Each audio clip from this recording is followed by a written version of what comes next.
And we have boundaries, the cuisine, boundaries, the cuisine of function, the event. First time we held here in Kuala Lumpur to drive our initiatives to empower women. Where empower women, I seriously mean from bottom of my heart, the contribution must be valued. This is important. We find that in most to congratulate the top 50 women award winners this year. It was, from the 290 plus nominations, to shortlist to 50. Dr. Lakshana will share that with you later. To shortlist to 50. Dr. Lakshana will share that with you later. Center for Women Advancement and Leadership, who have been supporting us for the last 3 months in providing students from university to be with us today. Vessel Work Desk from USA, who will be our partner too. They are here. Helga, thank you very much for coming over. The Australian Institute of Management, Maria and husband, thank you very much from Australia for supporting us, for also supporting us. And my other partners who have been there right from the beginning for strategic partners, KVSR Group Consulting, OSR Consulting, Abroad EduWorld, OSR Consulting, Abroad EduWorld, International Microsoft, benefit, and most importantly, I want you all to interact and this morning and tell you about, why did we choose the concept of transformative start of this age. Hold an organization to our will. It's not because of what I said, of course, but more important because we're constantly evolving. Right? Ability of learning from others, because everyone is different, fundamentally different in the way we look at the world, our perceptions, our expectations. So what happens in the world where there's just too much information and the complexity that engenders, we rely on our brains to actually help us process. And one of the other aspects that's important to remember is that Daniel Kahneman and Amos Tversky in the 1980s came up with an understanding of how we make decisions, how we think, how we make decisions, how we process judgment. It's called the System 1 and System 2. And what that model shows very clearly is that we're full of mistakes. We have biases, we have unverified assumptions. Everything is very much, we operate in a haze because we have what's called a System 2 that runs our judgment. So when you combine that with the fact that we're full of mistakes, we're making tremendous assumptions about everything, and that we're all very individual, the only thing that will work in a digital world is that we actually open up to others, that we have this ability to see what others are seeing that we don't see. So automatically it leads to inclusivity and it leads to diversity. And as a consequence of that, transformative leadership is all about the humbleness of being able to stand up and say, I don't know, but I can find out, and what I need to find out resides in others, but particularly in others who are very different from myself. And that's why this is so important. What WIM is that it's a global phenomenon, right? That we have people from 25 different countries, that we've had judges from 14 different countries, etc. That we're gathering this information as best as we can and processing it. So this 2 days that we have together, and for that matter, the third day with the famous awards, is going to be about networking. It's going to be about establishing contacts and look for people who are very different than ourselves, because they're the ones who can teach us the most. So women belong in this absolutely 100%. You're half the population, but more importantly, you have a very different concept of how to lead, particularly in terms of community, in terms of leading from what we call leading from behind, coaching, the EQ element, etc. So you have a tremendous amount to bring to it. It's about time that we respect and really get it going, right? Make it happen. So that's all I wanted to say as to why we grabbed the concept of transformative leadership as an overall title and how that relates to the top 50 women. Because ultimately what we're rewarding on Thursday night is the ability to do well in an organization, we're in a world that is tremendously changing, evolving, and in constant movement. So we have to recognize those that are able to use it to their advantage. So that's what I have to say. Thank you.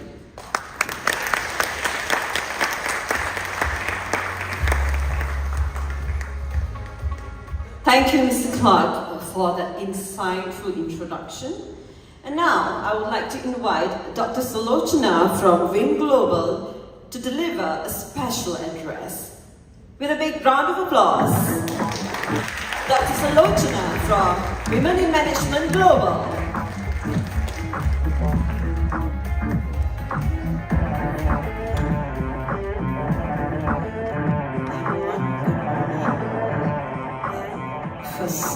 My apologies if I make any mistakes with the names.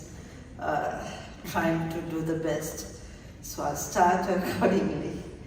Yang Amat Mulia Tunku Sen Ibene Tuanku Maurice Tuanku Sen, Yang Berusha Tuan Fabri Briga General Secretary, Professor Sarvaraj, my chair for the Malaysia chapter, then Tuan K. Wang Murandi, head of VP MEDEC, Yang Bahaja, Tan Sri Anwar Ali, head of advisor for me Malaysia, Douglas Clark, very easy name for me, Douglas, members of the panel of judges, conference delegates, and speakers, and my WIM members from 7 countries, and ladies and gentlemen. Douglas gave a brief about the conference, so I'm not going to talk about the conference. Professor gave a brief about WIM Malaysia. Before we came here, so we had a chat in the VIP room, and Professor was emphasizing, I need more women to sit on this VIP room. So my mind was, I looked at people as human beings rather than men and women, right? Because at the end of the day, what matters is values and ethics. Leadership is about values. As Douglas says, leadership is about being humble. And when we say a leader, we think it's muscular. Yes, you need that. But again, leadership values is being humble, be accountable, having that empathy, the listening skills, which women are born with that. So you don't need to train women to be leaders. It's just women need to understand we have within it. It's just taking that. But we women wait for invitations. I always say, if there's no seat, grab a stool and sit. Don't wait till someone says, oh, you're a lady, you should be invited. We don't need to be invited. If it's us, take it and sit. Because we matters as well as the men matters. And also, it's not about leadership, it's not about competition. It's about the end of results. Women in management, when I founded a long time ago in Sri Lanka, it was a small organization, a vision of an ordinary woman who wanted to make a difference for humanity, not just women. I never thought 15 years time I'll be having countries, 27 countries under WIM. So I always say, dream big, let the people laugh at you. A lot of people has laughed at me. I never care about. Because I'm happy when they look at me because they have forgotten their path. They are focusing on me. So I know where's my mistakes, right? So I can make it and move forward. And also I'm not a person who has ego. I always ask for help. I think there are so many people I have asked help. I'm looking for some people. I see Gauri is there. Oh, I see Kas there. So there are a lot of people, Dr. Shakila, and I think Nakozi, you ask them, I don't have time zones. I call them even midnight. They are in different countries sometimes. Around 2 a.m. at Perth, she has to answer my call. So that has been because at the end of the day, I wanted to get the job done and ensure that we all are on the same path. So for me, coming here, standing here in Malaysia means that I'm not just giving you all a consent. Yes, it was my vision, but it's yours. It's not belong to me. I always say, WIMI is for everyone. Not only for people who looks for glamour. For people who believe in humanity, the people who believe in values, ethics, and who's ready to fail. And we don't look for quantity, we look for quality. There can be a lot of crowd is there everywhere. But quality is something we look for. When Professor said, Sulochana, we have around 68 international delegates. I said, but locals we may not have much because it's new to Malaysia. I said, don't worry, Professor. The 68 people has come for the quality. Malaysia will follow soon about me. I'm not worried about having crowd. Crowd is very noisy. If you have quality, it's where change starts. So I see quality in this room. I see quality in the conference. I know Douglas was working on for last 4 months. So I'm so grateful that he came up with this. And I remember I was asking Douglas, you want to sell the content or glamour? And he said, I want the content to be sold. And at that day I told Professor, then don't look for the crowd. Because the world is full of glamour, not the knowledge. WIMI is about knowledge, not about glamour. So this is the brand, this is the concept which is there for you all to make reality. And network, talk, ask for help, be humble. You know, positions, designation retires, not personalities. So don't go and sell your designations. Sell your values and ethics and your leadership so that people remember you for who you are, not for your position. Finally, what I want to say is, there are 2 types of women in the world. Do you know who are the 2 types? Victims and villains. Right? A lot of people women has become victims because they want to be good to other people by hurting themselves and not having that guts to say no. The villain who, normally I am that kind of person, who has the guts to say no and who has guts to say the truth. They are the leaders. Leaders won't sell ice cream. So don't try to sell ice creams only. Sell the sour, sweet and everything. You will survive in this world. Have a great conference. Thank you very much. Thank you very much, Dr. Sulochana, for those inspiring words. Truly inspires all the women in the hall and definitely the gentlemen as well, I'm sure. Would you all agree? Yes? Can I hear some response? Yes? Great. Just wanted to find if you all are alert. Thank you. Right, moving on next. Now it's time for us to welcome Emeritus Tan Sri Anwar Ali to the stage to hear what he has to share with us this morning. With a big round of applause, certainly.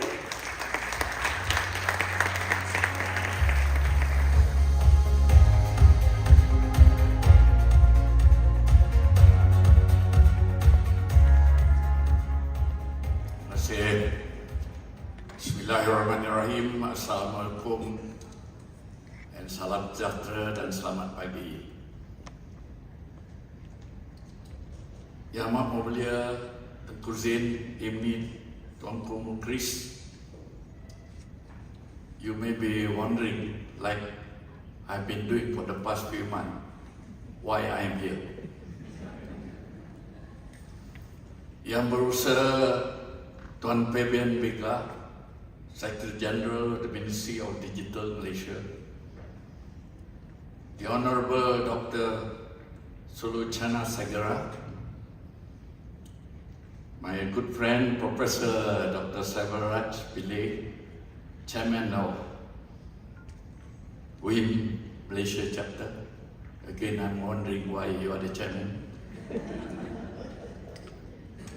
Mr. Douglas Dean Clark, the program head and coordinator, members of the panel of judges of the top 50 awards, distinguished conference delegates, ladies and gentlemen.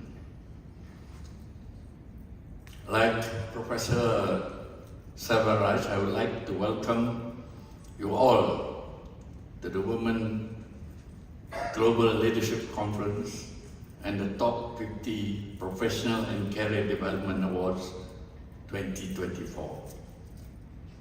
It is indeed a true honor for me to stand before you today in this vibrant city of Kuala Lumpur for ours, and hope the city embodies the spirit of diversity and opportunities for all. I was told to keep my remarks very short because there have been many distinguished speakers after this. But let me first of all extend my heartfelt thanks to the Women in Management Global for entrusting the Women in Management Malaysia chapter with the privilege of hosting this prestigious event. Your confidence in us has been a driving force behind our efforts, and we are excited to showcase the best what Malaysia has to offer. I would like also to express my deepest gratitude to the organizing committee because since the last few months they've been very busy and hardworking to ensure that this conference and award event will be a success. You have poured your hearts and soul into every detail, I understand, ensuring that we create a meaningful and impactful experience for all attendees. Thank you very much for your dedication. It is indeed a privilege for me to stand to an accomplished group of individuals who have dedicated to empowering women in all spheres of life. As an academic for the past half century, I would tell my men friends, beware. Because for the past half a century, I've seen the increasing role of women in our higher education. And now in Malaysia, and I'm sure in Asia, in all of Europe, 70 to 75% of enrollment in the universities are women.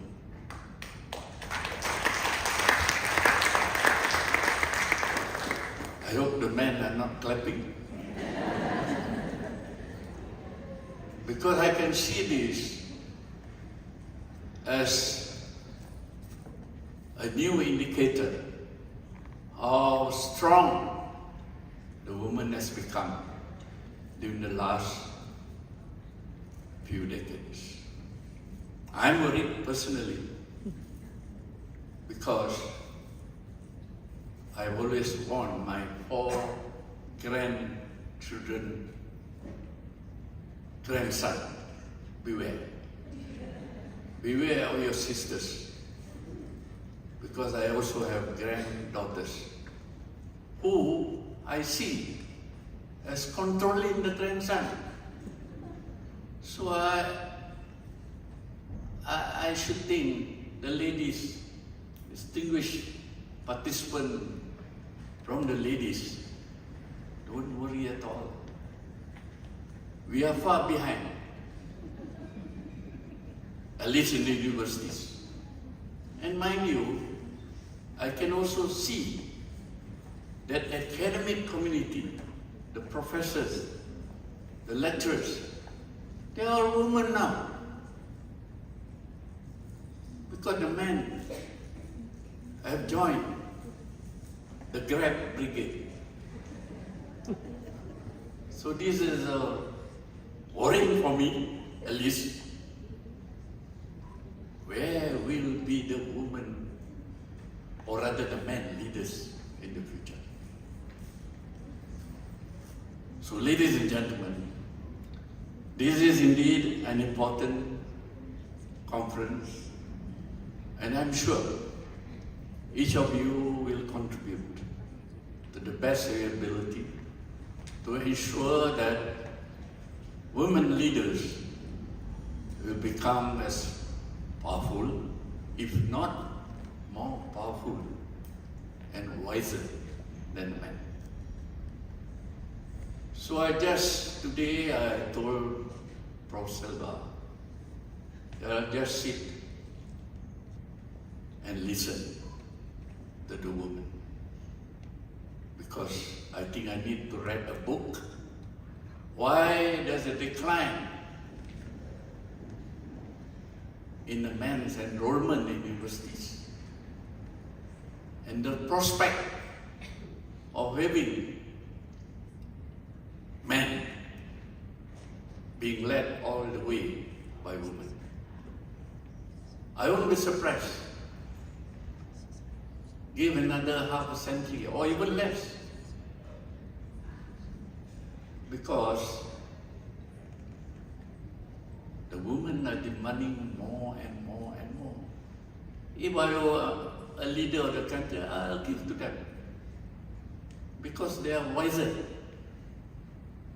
At least they don't quarrel like some of our politicians. Am I allowed to say this? So I better stop here, because a professor given a microphone like this won't stop talking. So, ladies and gentlemen, to me, we are having a great lineup of speakers, of women as well as some men, and I hope the men do justice to what is demanded by women leadership throughout the world. And I hope that the two-day conference will be a success, indication of how important it is for us, men and women, to share the wisdom of the woman will be giving us lectures today.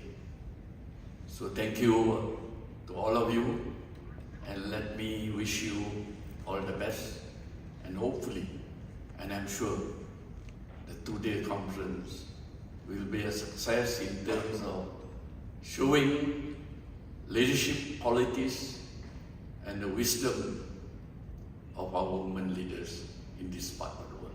Thank you so much. Wassalamualaikum warahmatullahi wabarakatuh.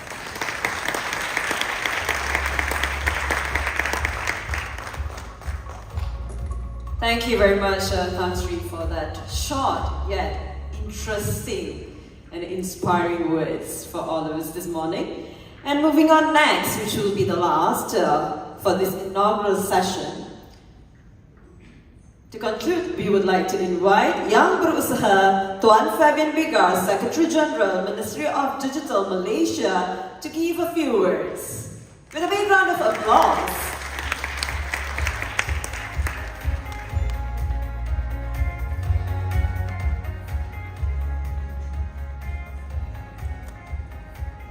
Most of the men here, I also ask myself my name.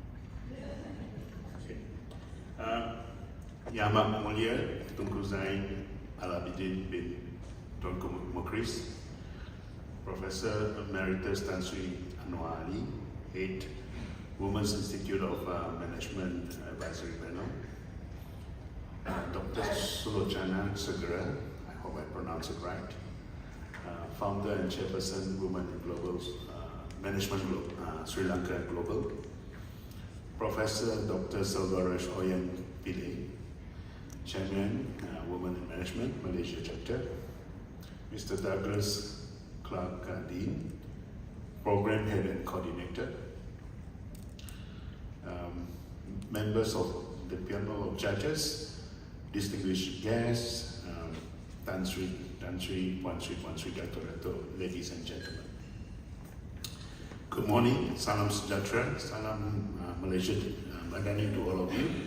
And for some of you, selamat datang ke Malaysia. That means welcome to Malaysia.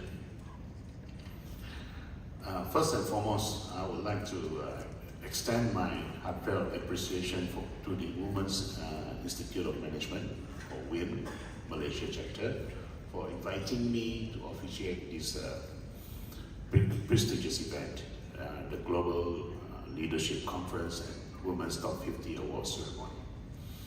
I'm truly honored to be here among such an esteemed gathering of transformative leaders from across the world, especially those who exemplify the essence of inclusive leadership. The organizers of this event have put together not only a comprehensive conference, but also a magnificent and colorful Top 50 Awards ceremony aimed at celebrating individuals who demonstrate transformative leadership in their respective fields, with women recognizing not only women but also men who actively support inclusivity, equality, and diversity. And I should say another one, equity. Yeah, sometimes equity is better than equality. This gathering serves as a powerful reminder that leadership knows no boundaries, gender, or limits. It's about vision, impact, and resilience. To the delegates attending this conference, I encourage you to take full advantage of the knowledge and insights shared by our distinguished 14, if I get the statistics right, 14 keynote speakers, 20 panelists, and 5 moderators, each bringing their international and industry expertise. I'm confident that these sharing sessions will pave the way for developing and empowering future leaders, sparking innovation, and creating lasting impact. I'm particularly inspired by some of the key initiatives that WIM Malaysia Chapter is championing, including the development of a self-paced learning platform that will enable aspiring women leaders to continue upskill and grow. This reminds me of something we did a few months back, actually. AI for AI. During my previous stint in My Digital, we introduced a program called AI for Rakyat, which means AI for citizens. It's something that is self-paced, self-learning program for, I think, for anyone who can read and who can read. So it's something that the Prime Minister gave us a target of 1 million people who completed the course in 1 year, as of January 15. But in 4 months, we managed to cross the 1 million barrier.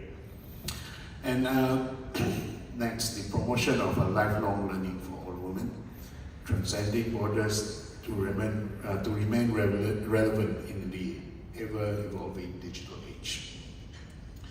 And the facilitation of cross-border exchange programs, whether it's virtually or physically, where entrepreneurs, especially women, can engage in study visits and learn from one another's journeys. These efforts will undoubtedly play a crucial role in shaping future leaders who can lead with confidence and purpose, both locally and globally. Ladies and gentlemen, one of the significant takeaways from this conference and awards ceremony is the emphasis on building a sustainable and high-performance organizational culture, one that promotes diversity, equity, and inclusion. We know that a balanced mix of competent men and women in leadership role leads to a more effective and robust decision-making. A workplace culture that embraces diversity not only empowers individuals to thrive, but also fuels innovation and resilience. I'm happy to note that the conference will also address some of the pressing issues of sustainability and how we can ensure continuous growth underpinned by the commitment to diversity and inclusion. The Malaysian government has taken significant steps in this regard, launching initiatives such as the National Women's Policy, which aims to ensure the development and empowerment of women by mainstreaming their interests to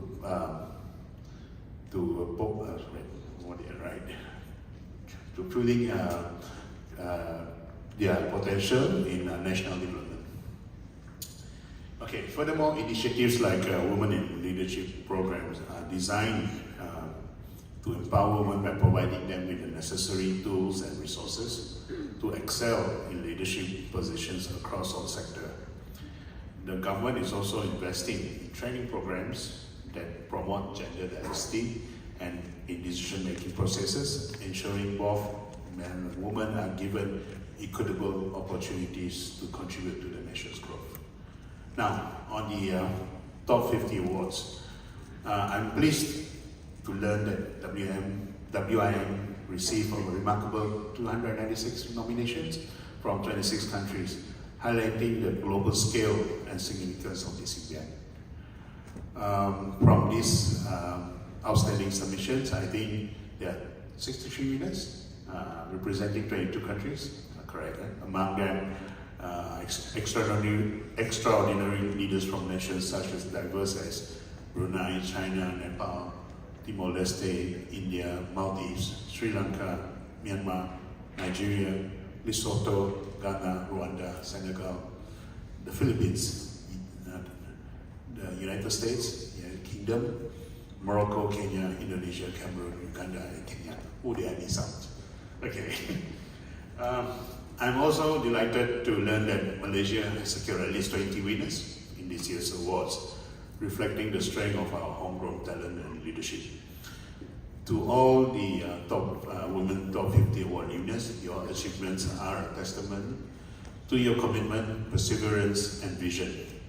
You have not only excelled in your fields, but have also inspired others around you. We celebrate your leadership and the transformative impact you are making within your communities and industries. Each one of you is a beacon of hope and a symbol of resilience. There's more to be done, okay? It wouldn't be right for me not to talk about tech, right? From the ministry that's looking at it, but I'll just read some statistics that I Googled up. So according to Tokopedia, in 2023, women constituted only 14% of the tech leaders. Okay, so highlighting the persistent gap in gender representation in the highest levels within the tech industry. Okay, so more needs to be done.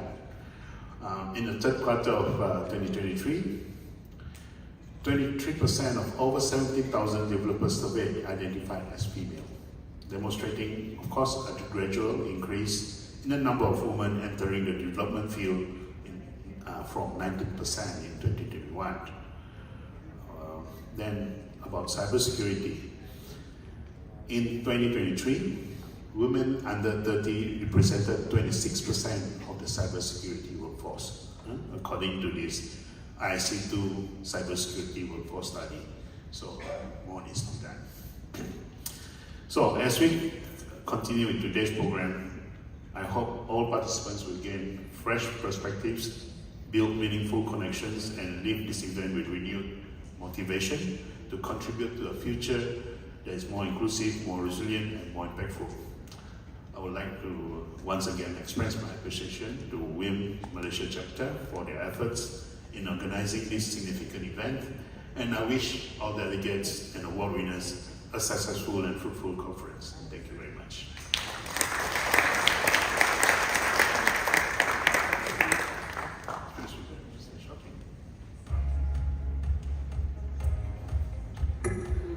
Thank you for sharing those wise words.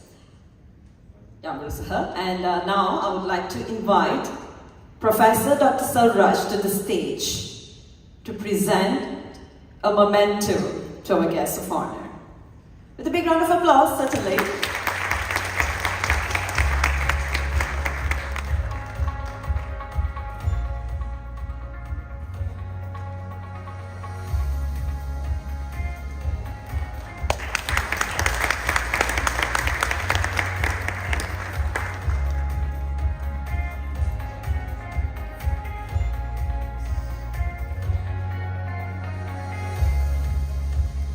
Thank you, Professor. Thank you, Yang Berusaha Tuan Fabian Beger. And that officiates the Global Leadership Conference 2024. And now,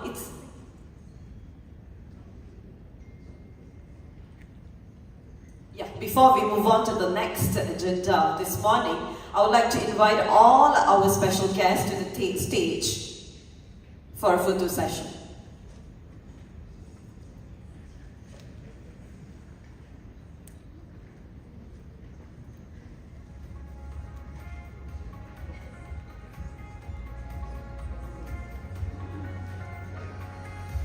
And yes, before that, I would like to once again invite Professor Dr. Sarraj to the stage, along with Yang Amat Mulia Tengku Zain Al Abidin to the stage to present a memento to him.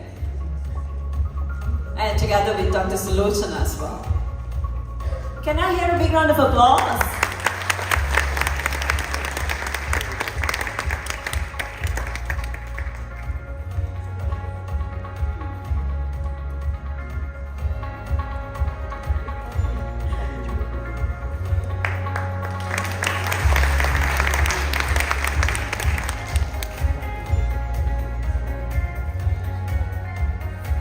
Thank you very much. Can we have a group photo session now on the stage? With all our guests, special guests. Together with our keynote speakers as well.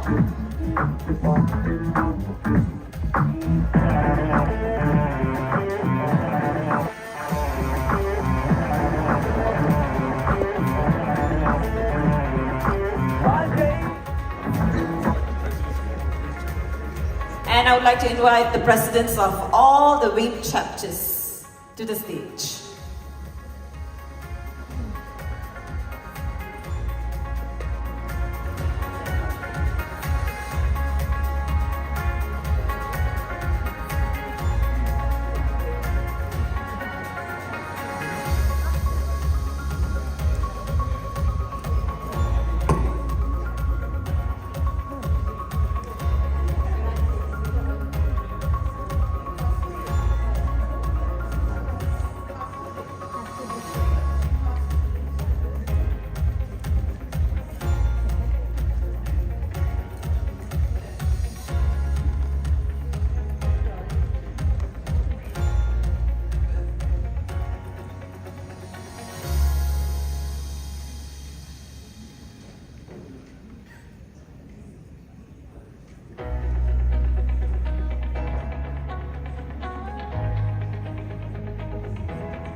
Thank you all. Please be seated.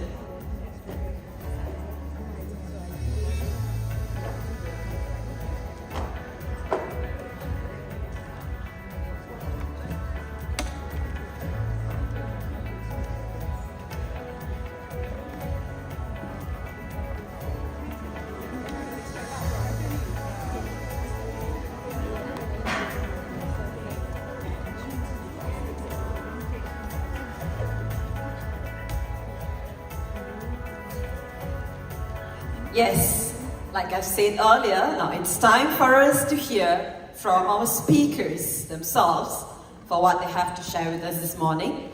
And to start off with distinct pleasure, I would like to introduce our first keynote speaker, engineer, Wan Murdani Wan Muhammad, the head of Digital Industry Acceleration at the Malaysia Digital Economy Corporation, MDEC.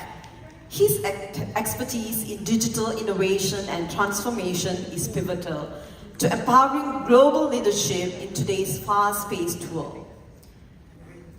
And before I invite him to the stage, I would like to give a brief about his profile. To begin with, Wan Murdani has accumulated more than 25 years of professional experience in corporate and economic development environment, where he started his career at renowned UEM Group and spent most of his stint in the group with Time.com Berhad, one of Malaysia's first digital fiber optic telecommunication network and services providers.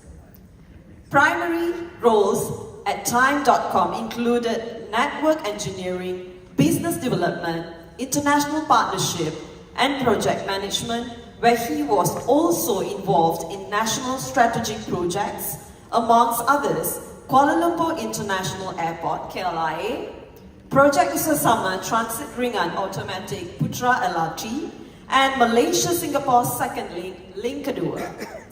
He then joined Malaysia Digital Economy Corporation, MDEC, which he has undertaken several strategic roles in the areas of policy planning, infrastructure rollout, industry development, and investment facilitation.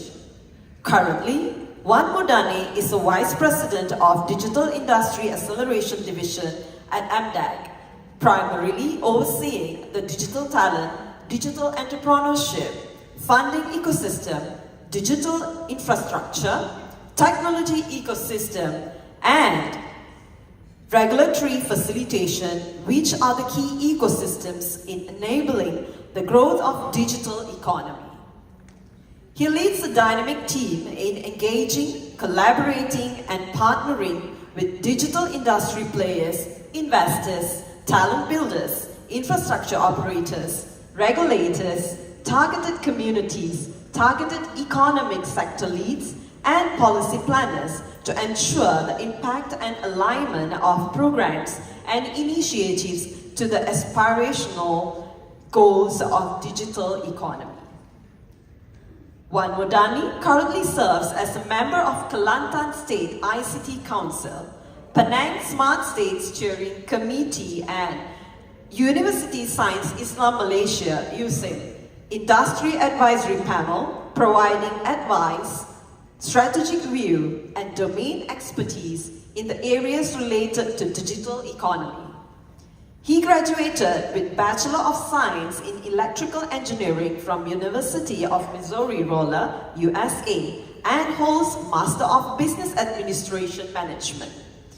He is a registered professional engineer with the Board of Engineers Malaysia. So please join me in welcoming Engineer Wan Murdani Wan Muhammad to the stage to hear his insightful presentation.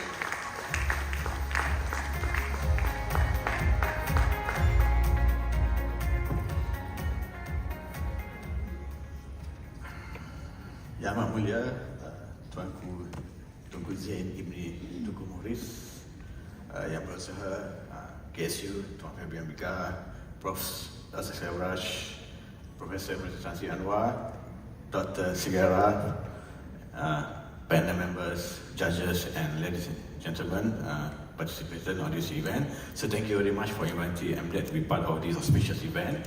So as our guest you said just now, Malaysia Digital Economic Professional MDET is an agency under the Ministry of Digital. So we are pretty much mandated by the government to drive digital economy agenda. Talking about, I think I'm keeping the messages simple and concise. I think this is an event about empowering the women and what will be the roles of MDET in terms of promoting inclusivity, diversity and sustainability. So if you recall that when we started, MDET was formed in 1996. It was known as Multimedia Support Corridor back then in 1996. So the country were targeting the kind of investments that would put up a strong technology footprint in Malaysia.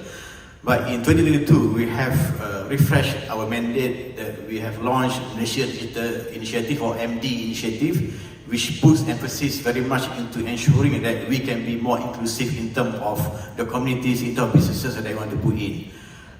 When we started MDET in 1996, any companies who wanted to be MSC status, they have to fulfill certain stringent requirements. Because we want to make sure that we want to build up the capability in Malaysia back then, because Malaysia was not having the right infrastructure at that point of time, so we wanted to make sure the ecosystem was big. But in 2022, when we launched Malaysia Digital, we pretty much put up a more relaxed environment for the companies. For example, like if you want to be an MD company, you can only be a company with minimum 1,000 ringgit per capital, 2 employees, 50,000 OPEX, and it can be 100% for your own. So the moment you got MD status company, that means you are part of the community. You can access, the companies can access all sorts of incentive, all sorts of assistance from the government to make sure that they can take off and undertake the qualified activities and contribute to the nation building in terms of digital economy. Our aspiration is to make sure that digital economy can achieve or can contribute about 25.3% to our national GDP by 2025. So we wanted to make sure that we can be more inclusive, making sure that any companies, whether you are small or big, then you can be part of this journey to make sure that we can always put up intervention programs to make sure that they are successful.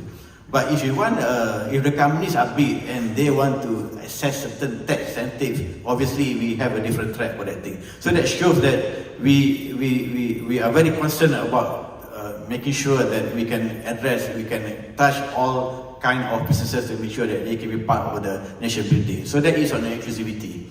And also, if you look at the technology part, we spoke about artificial intelligence, IoT, cloud computing, which are pretty much the technical focus area that we are putting in MDET.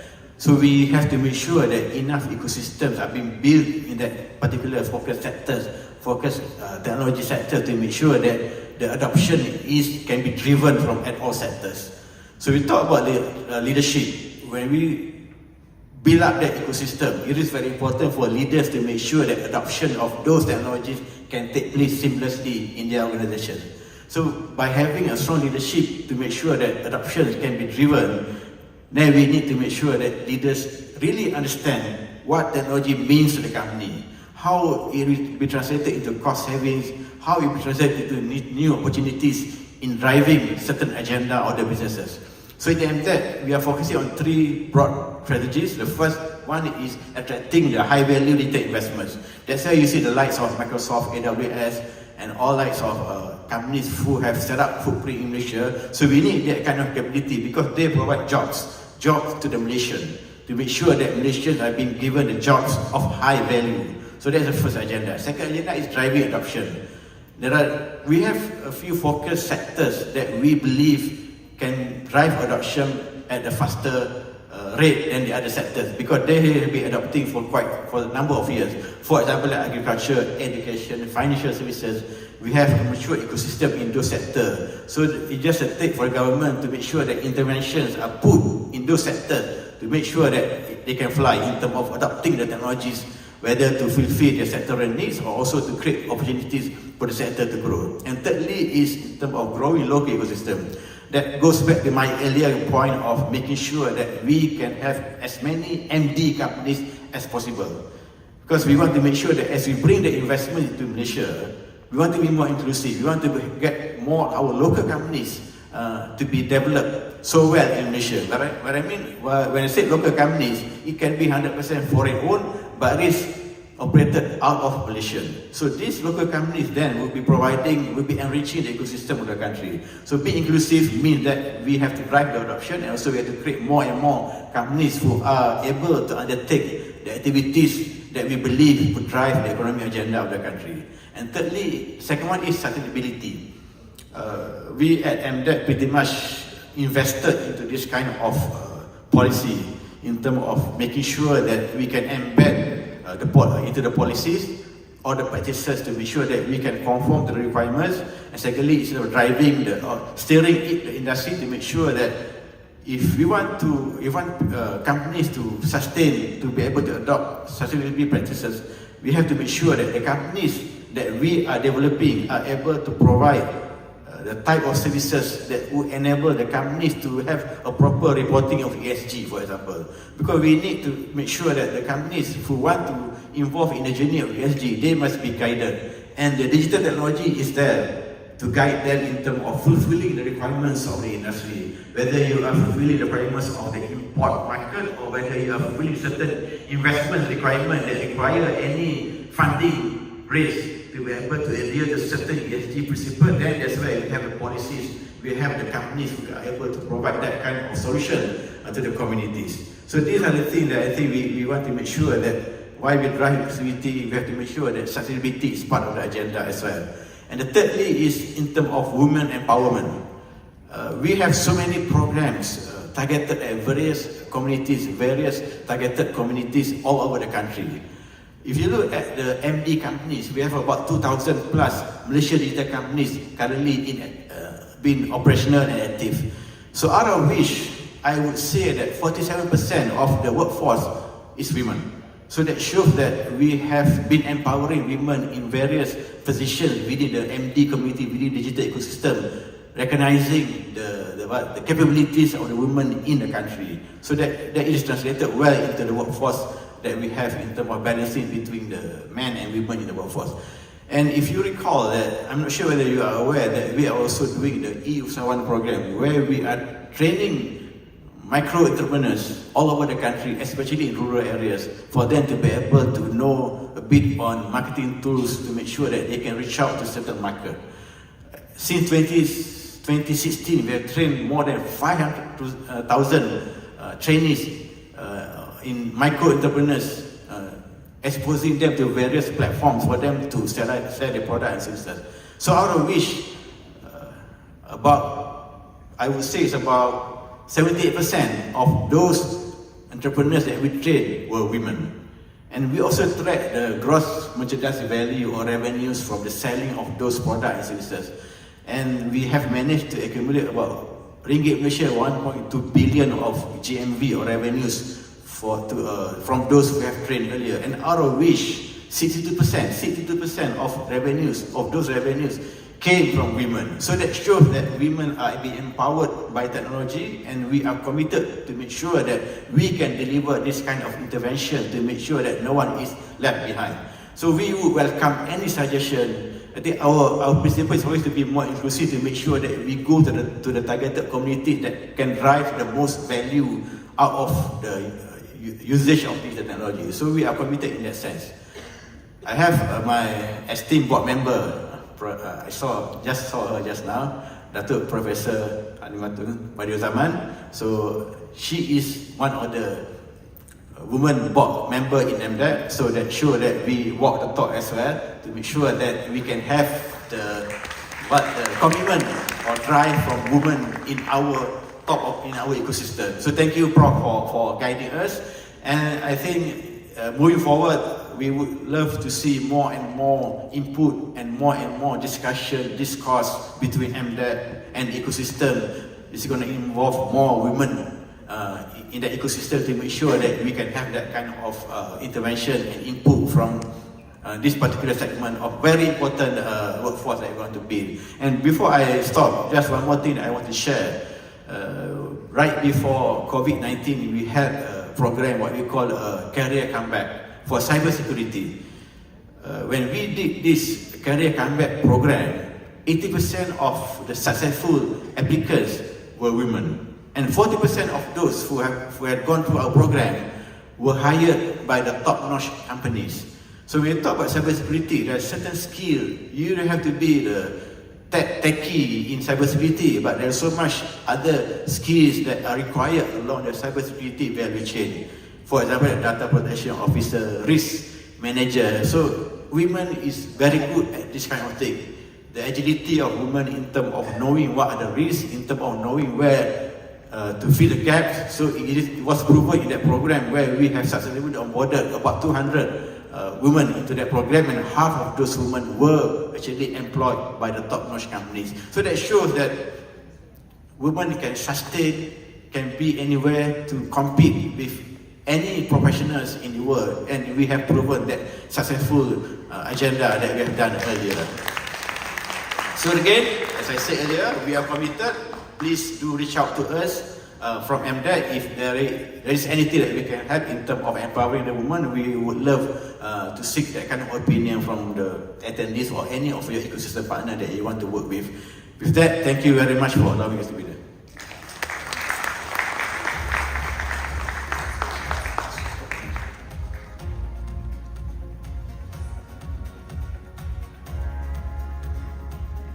Thank you, Engineer Wan Mudani Wan Muhammad, for that enlightening speech. And now I would like to invite Professor Emeritus Tan Sri Anwar Ali to the stage to present a memento to our first keynote speaker as a token of appreciation.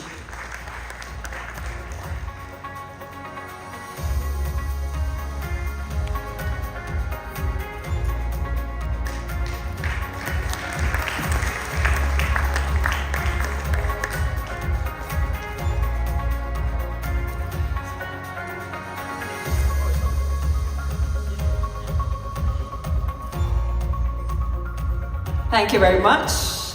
Ladies and gentlemen, with that, we will adjourn for a break. Yes, it's time for a tea break. Please head to the foyer area to enjoy the refreshments and network too with fellow participants. And I would also like to take this moment to thank our sponsors, especially Malaysian Digital Economy Corporation, MDEC, Microsoft, Gamma, ATC Academy, and Grand International Academy, as well to our all other media partners, collaborating partners.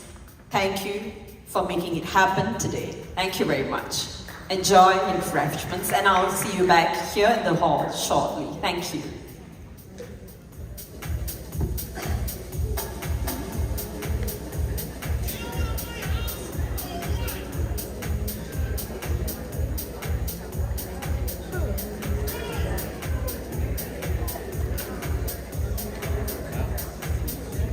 And as a reminder, please take note that certificate collection will take place at the end of the conference day 2, which will be tomorrow. And additionally, if you wish to join the city tour scheduled for the morning of November 7th, please make sure that you register at the registration counter.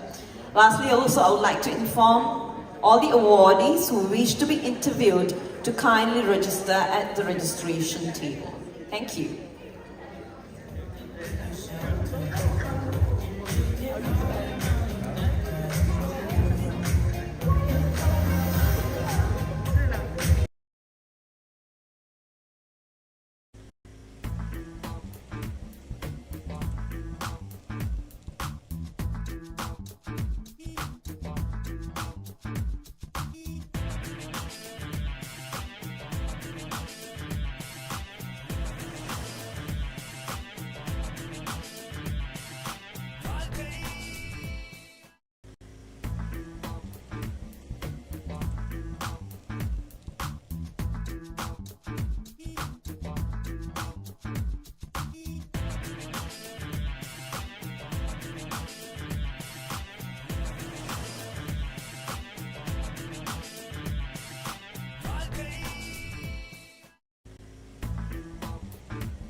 Look, she came down in.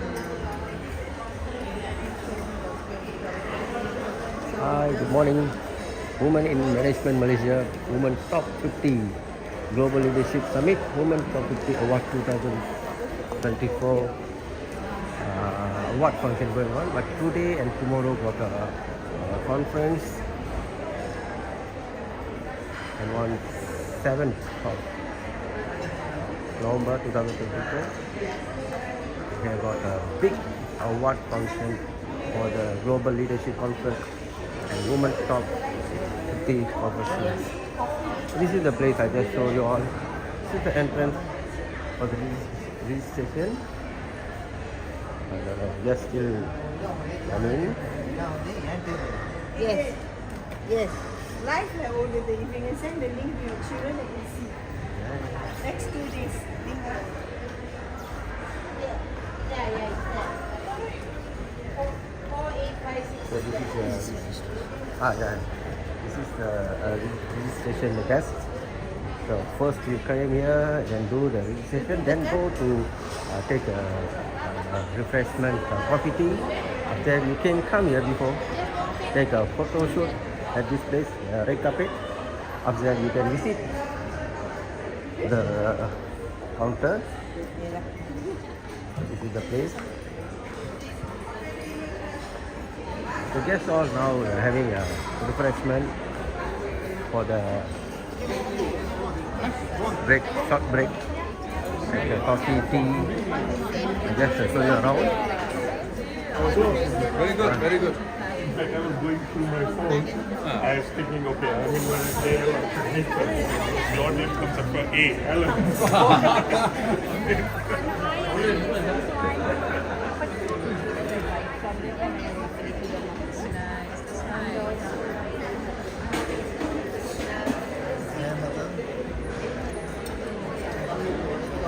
Shortly going to start the second season of the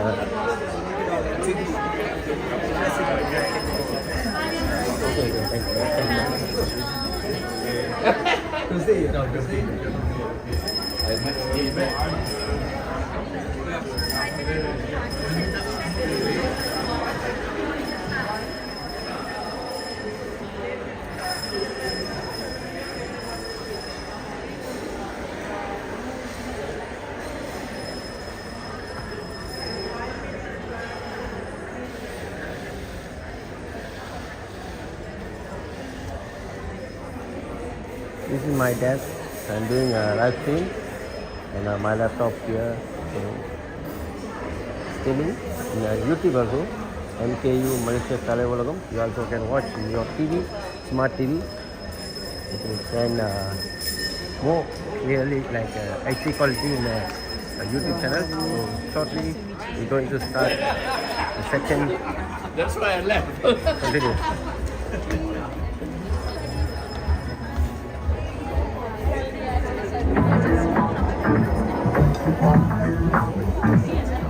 I know all of you have had a very quick break. And if we can quickly take your seats and we can resume our next session immediately.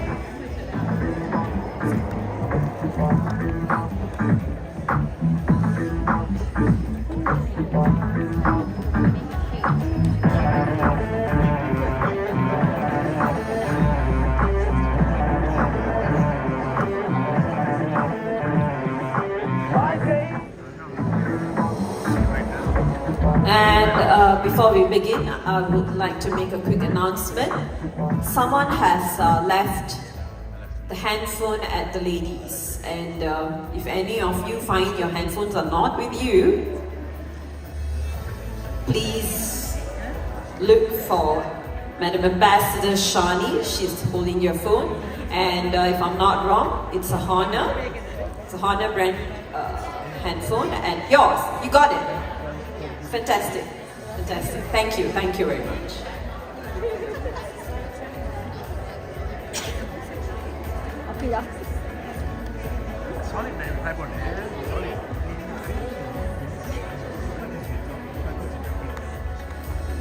All right, ladies and gentlemen, May I request all of you to kindly take your seats, please? Thank you.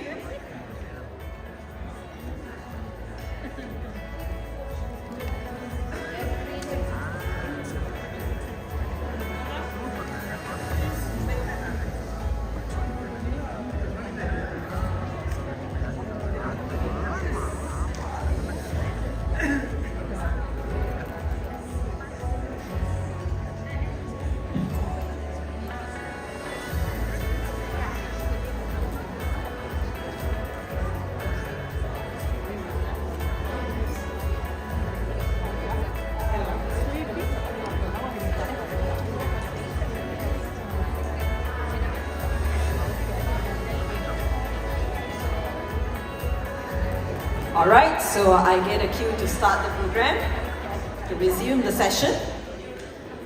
Ladies and gentlemen, it is my honor to introduce our next keynote speaker, Dr. Jasmine Begum from Malaysia, who will share her insights on women and transformative leadership mindset.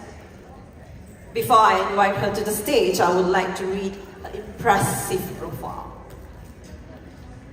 Dr. Jasmine Begum leads Microsoft Corporate External and Legal Affairs for the Asian region, addressing issues at the intersection of technology, policy, and society in Asia. With over 30 years of award-winning experience, she brings extensive expertise in legal, policy, regulatory, geostrategy, and communications. Prior to Microsoft, Jasmine held leadership positions at Dell, the UNDP, and the United Nations Executive Office of the Secretary General in New York.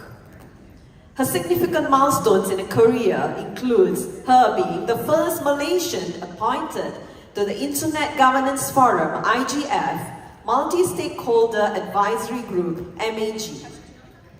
Her remarkable achievements have also earned her prestigious accolades such as the inaugural Wins Tan Sri Napsia Omar Women Leaders Award and the Global Leadership Award for ICT Excellence. These honors recognize her exceptional contributions to advancing policies on accessibility, promoting women in the field of technology, and shaping policy and regulatory landscape for frontier technologies. Jasmine is also an advisor to various digital economy agencies in the region, as well as multilateral and international organizations. Dr. Jasmine holds a double degree in law from the International Islamic University in Kuala Lumpur, pursued postgraduate studies in the UK, and earned a PhD in business and human rights.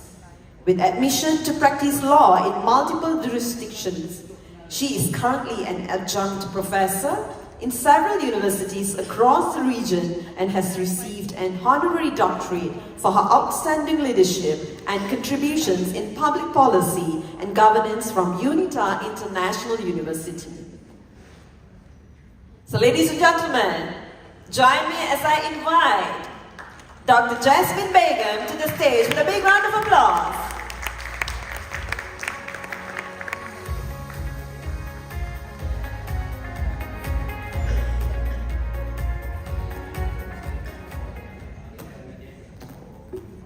A very good morning. Welcome to those who are here, and to my dear friend Shalini. We were colleagues, and so I'm very happy to see her after many years. A note of thanks to the organizers for having me. And if you hear me sniffling, in the last 3 weeks I've gone to Laos for ASEAN. I was in the US and I went to India, so if you hear me sniffling, it's just me not feeling too well, and I'm leaving to Manila after this event. So as I was thinking about the transformative leadership and women, the thing that came to my mind was, what is it new that I'm going to share with you? I didn't think I was going to share anything new, but I wanted to leave some thoughts today to share with you some things that I have been reflecting about. when we talk about transformative leadership and women, there are few things that came to my mind. Before food security was something, women, mothers, were talking about saving food and making sure everybody gets fed. Before sustainability was such a chic thing, children, we were recycling Tupperwares. Clothes were passed down to children. Before any of these became such famous, words that today has become buzzwords. So with that in mind, I'm going to ask the room, just before I roll. So I have three videos. I have 20 minutes. I hope to keep this light. Nothing groundbreaking, but just something for us all to think about. The first video is from Microsoft.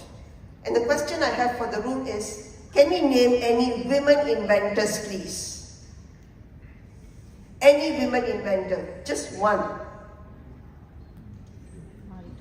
Marie Curie, fantastic. Anyone else? Let me now roll the first video. Thank you. My favorite subject in school is science because you can invent all different kinds of cool things and there's like no limit what you can do. One inventor is Benjamin Franklin. Leonardo da Vinci. Thomas Edison. Albert Einstein. Nikola Tesla. Alexander Bell Graham.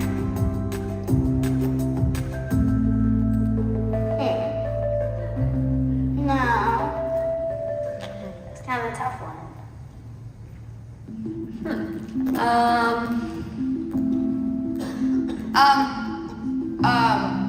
In school, it was always a male inventor. I just realized.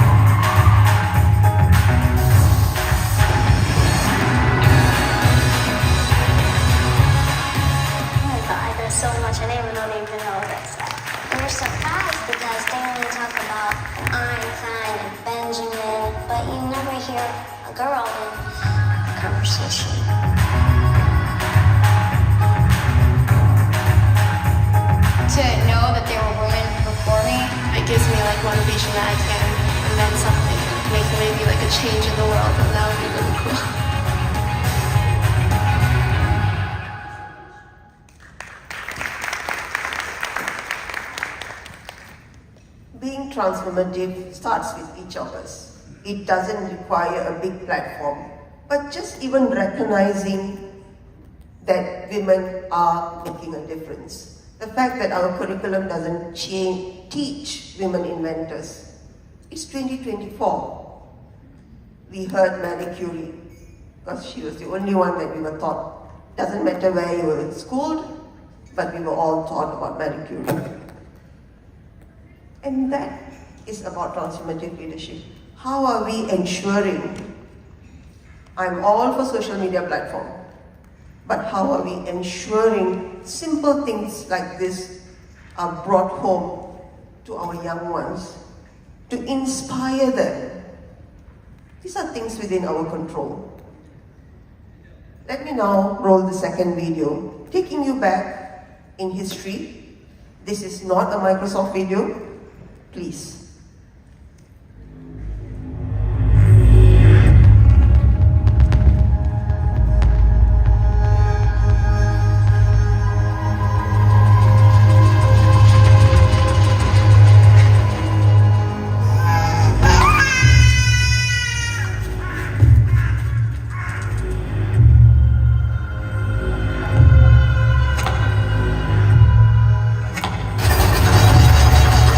Oh, wait!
assistant here?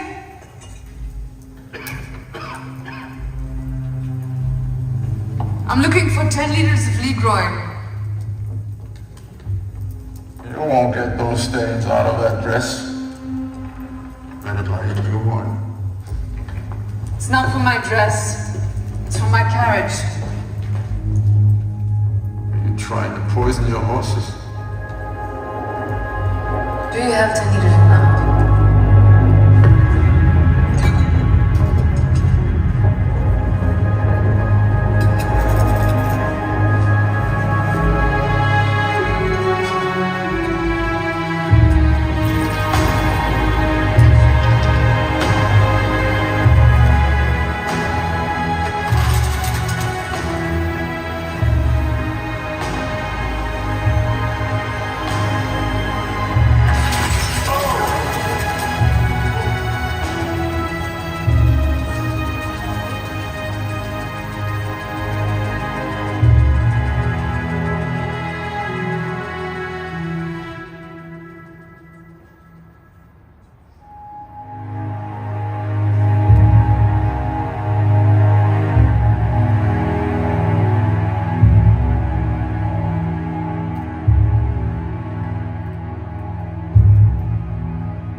Introduced the car.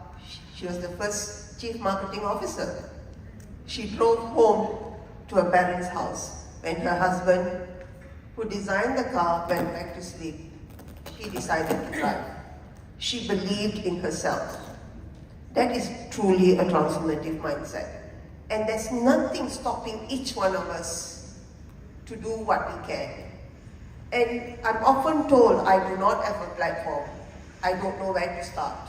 And I believe each of us can reflect what we can do differently. I know you are all here, and this is not a new message, and you have created your own platforms. I always encourage women, younger women, and women to not only look at creating seats at the table, but also building tables, and how we can truly make a difference.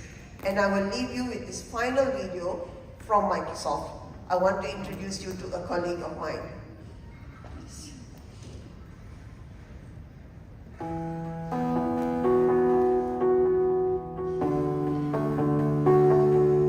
Right, I'm going to try and replicate this here. We're off to a great start.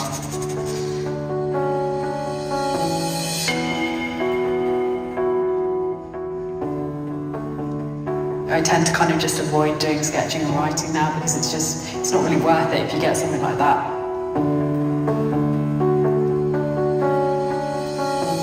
Anything you could do that would just make my hand do what I want it to do and to be able to sign my name would be an incredible thing.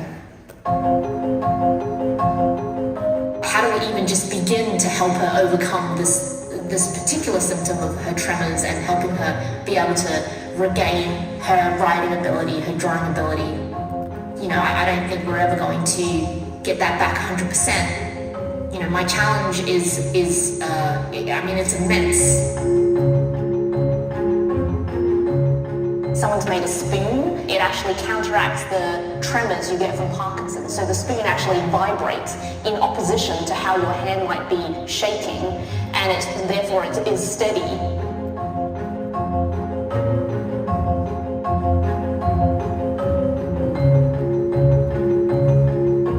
I'm making a very rough prototype. And what this board does is I can connect into it through these wires, these tiny coin cell motors. So these motors will vibrate.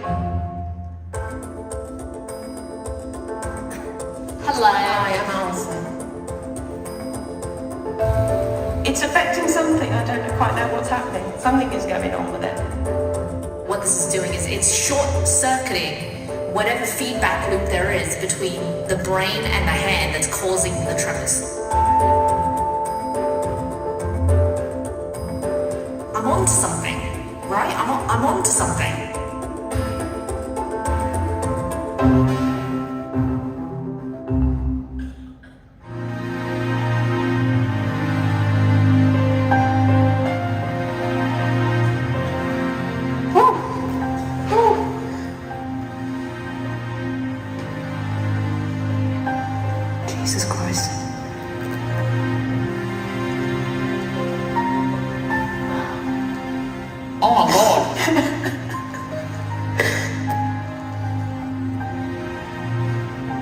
makes me forget that I have a tremor.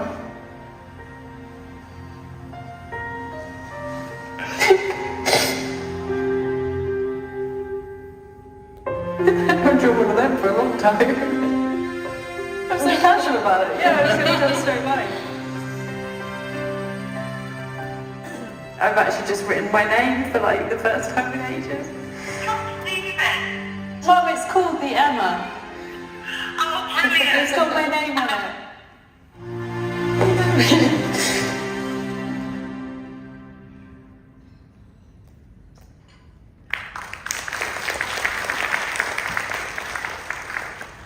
Whether it were the inventors, or Bertha Benz, or Haiyan from Microsoft, they all believed in themselves. They believed in making a difference. And I will leave you with what has taken me so far in my journey, where I have had different leaders who has enabled, empowered, emboldened, and entrusted me. I believe each of you will do that to women, to everyone. And there are two things I want you to consider. One of the most marginalized group of people or women are women with disability. I use this platform to continue to advocate for them, recognize that they need visibility and we all have a role to play. And I know for a fact that every one of us can make a difference.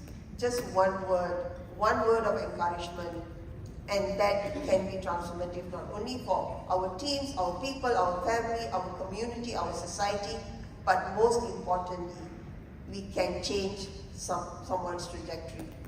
With that, once again, I thank the organizers for this opportunity to share, and I hope all of these things that I've shared this morning allows you to think and share with others. With that, thank you.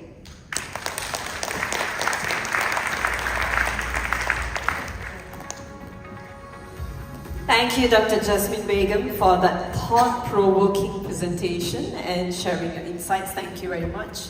And I would like to invite Professor Dr. Selvaraj to the stage to present Dr. Jasmine with a memento as a token of appreciation. Thank you.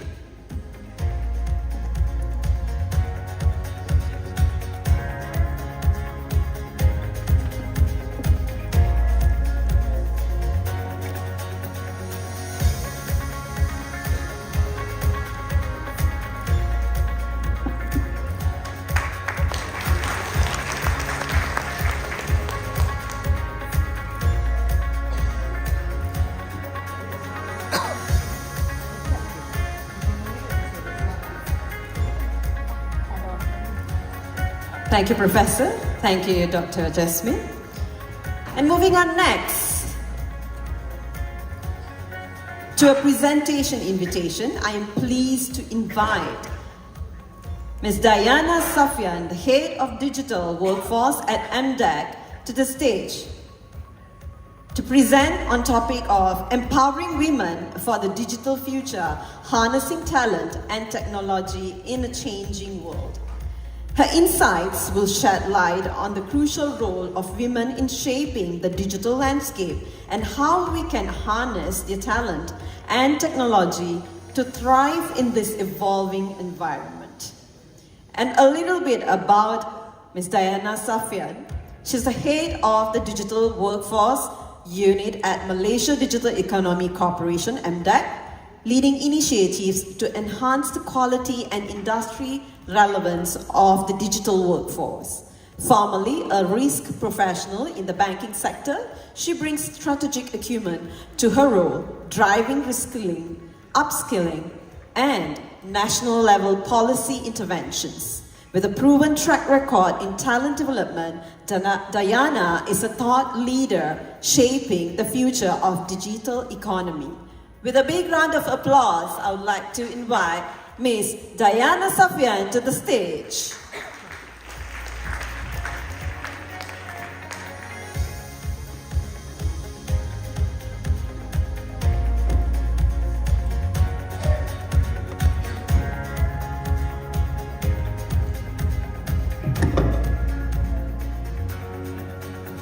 Assalamualaikum and a very good morning. Please raise your hands if you believe that the future of tech should include everyone.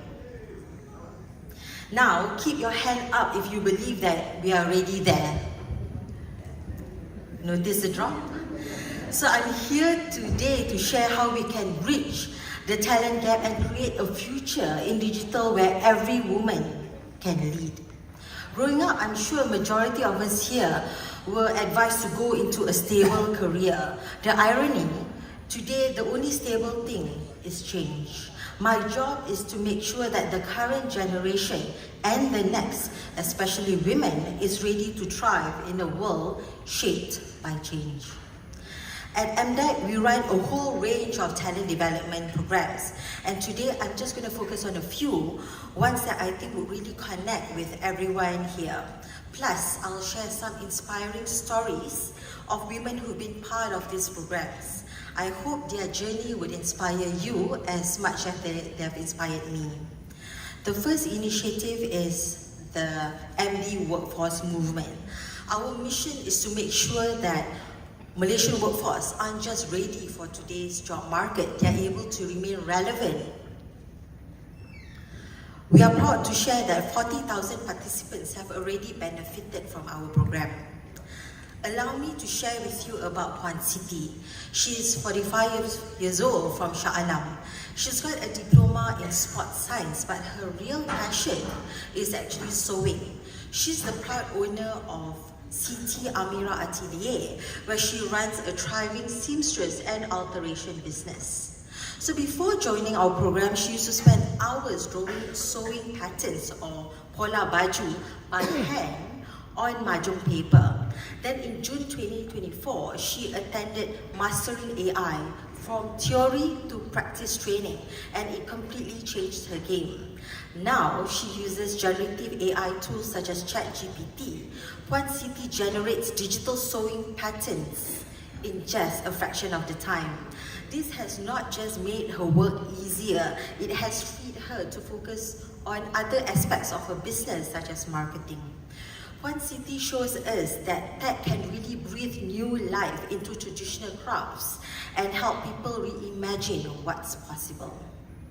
Next, we have Dr. Agalia. She's 47. She's a 47-year-old senior lecturer and also researcher at MSU. Dr. Agalia is driven by a passion for knowledge and a strong commitment to make a positive impact. In August, she attended the Future of Data from Data Analytics to Artificial Intelligence training, looking to deepen her AI expertise. Her vision is to use AI-driven insights to amplify her research and reach. She's leading two major projects that has demonstrated her dedication. The first is robotics for rural healthcare, an initiative in collaboration with her PhD students to develop a robotic system that improves healthcare access in remote areas. Her second project focuses on mangrove conservation, aiming to protect this critical ecosystem to support biodiversity.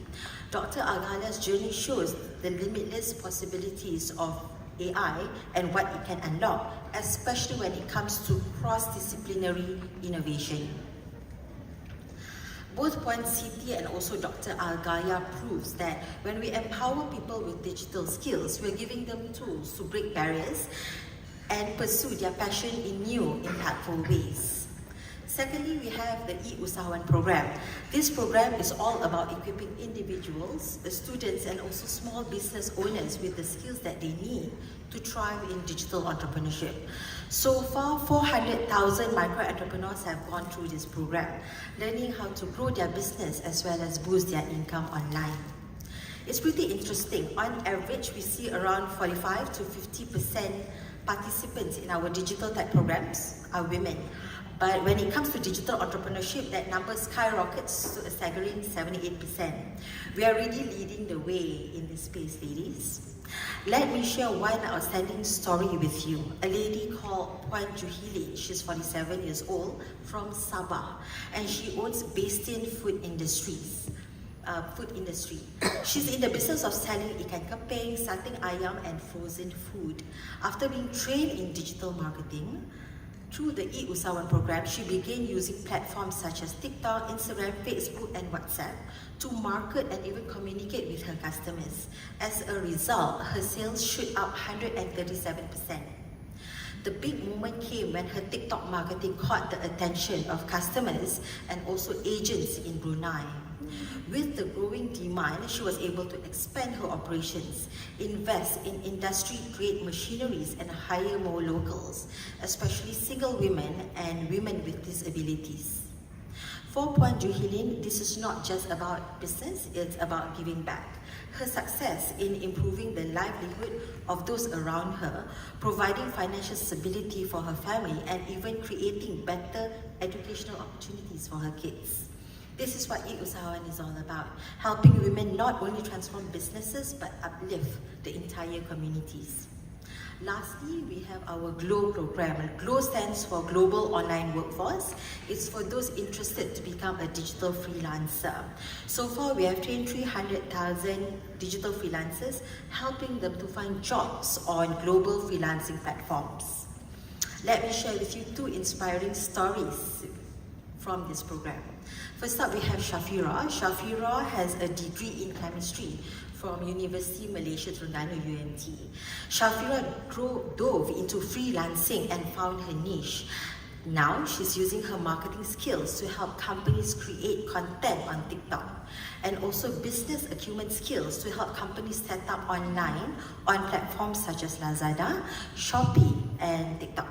She told us that the income from freelancing has been a game changer for her and as well as her family, covering everything from utility bills until groceries. Not only that, she's been able to buy a car, a bike, and even invest in gold. But for Shafira, the biggest win is flexibility. She's caring for both her parents who can't work due to health reasons, and helping to support her 9 siblings, being the 4th child. Freelancing allows her to be there for her family when they need her the most. And I'm just going to let that simmer. Next, I'm going to talk about Farah Umaina. She's a full-time student in USIM, and freelancing has given her the financial freedom that she never thought she would have. Farah used to rely on her family and PTPTN to cover her degree expenses. Now, as a master's student, she's completely independent, no longer relying on family and loans. Through freelancing, she's offering data analysis services with tools such as SPSS and Atlas TI. What's amazing about Farah is her willingness to pay it forward. She's even started helping other university students learn these skills so that they too can create an income stream while studying. Both Shafira and Farah shows us the power of digital freelancing, not just for earning, but to find the flexibility, independence, and security to support themselves and their loved ones. In closing, empowering women with digital skills isn't just a goal, it's a movement. It has the power to lift the entire communities, industries, as well as economies. The future I envision is where women are not only participants, but also leaders in the digital economy. At MNEC, we are committed to this vision, one where every woman who aspires to be a leader or innovator has the resources and support to do so. I'm proud to lead a team focused on making this vision a reality for Malaysia and beyond. Thank you for being here, for being part of this journey, and for supporting a future that includes all of us.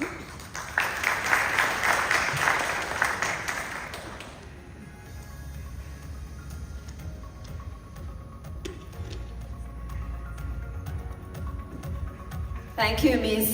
Diana, for that inspiring speech. And to present a memento, I would like to invite Mr. Douglas Dean Clark to the stage. With a big round of applause.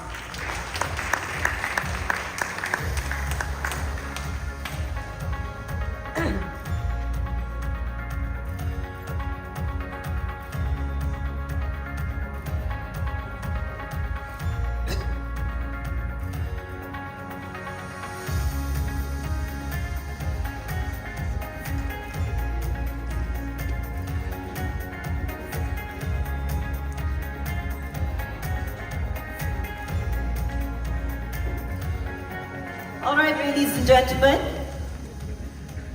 since early this morning we have been hearing to some thought-provoking speeches from inspiring icons. It's now time for us to move on to an interesting panel. And it is the first panel for the day. It's on the topic, Developing Transformative Leadership. And to begin, I will read a brief biography of our moderator, Dr. Kavita Murthy.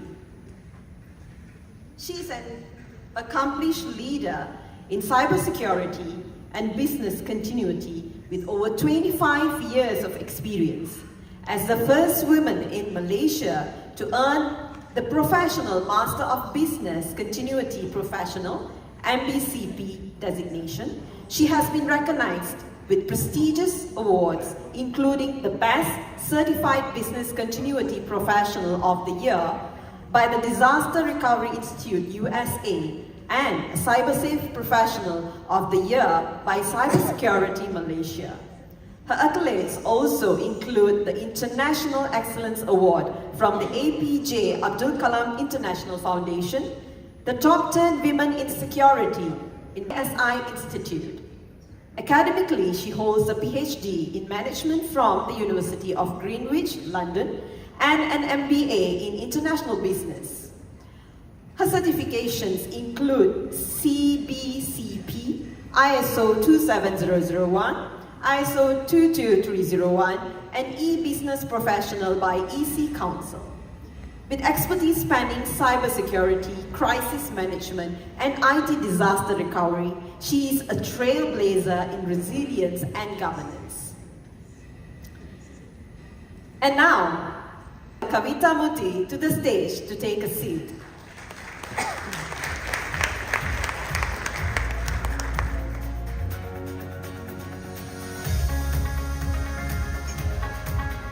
And I would also like to invite our panelists to join us on stage now. Starting off with Mr. Douglas Dean from the USA. Can we hear a big round of applause? Yes. Ms. Kasturi Chalaraja. Mr. Kasturi Chalaraja Wilson from Sri Lanka. Professor Dr. Cornelia Mason from Malaysia.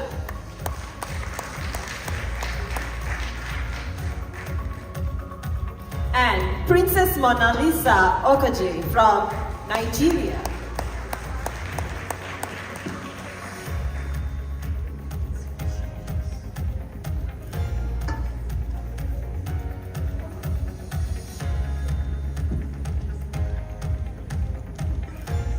Thank you. Yeah, thank you very much.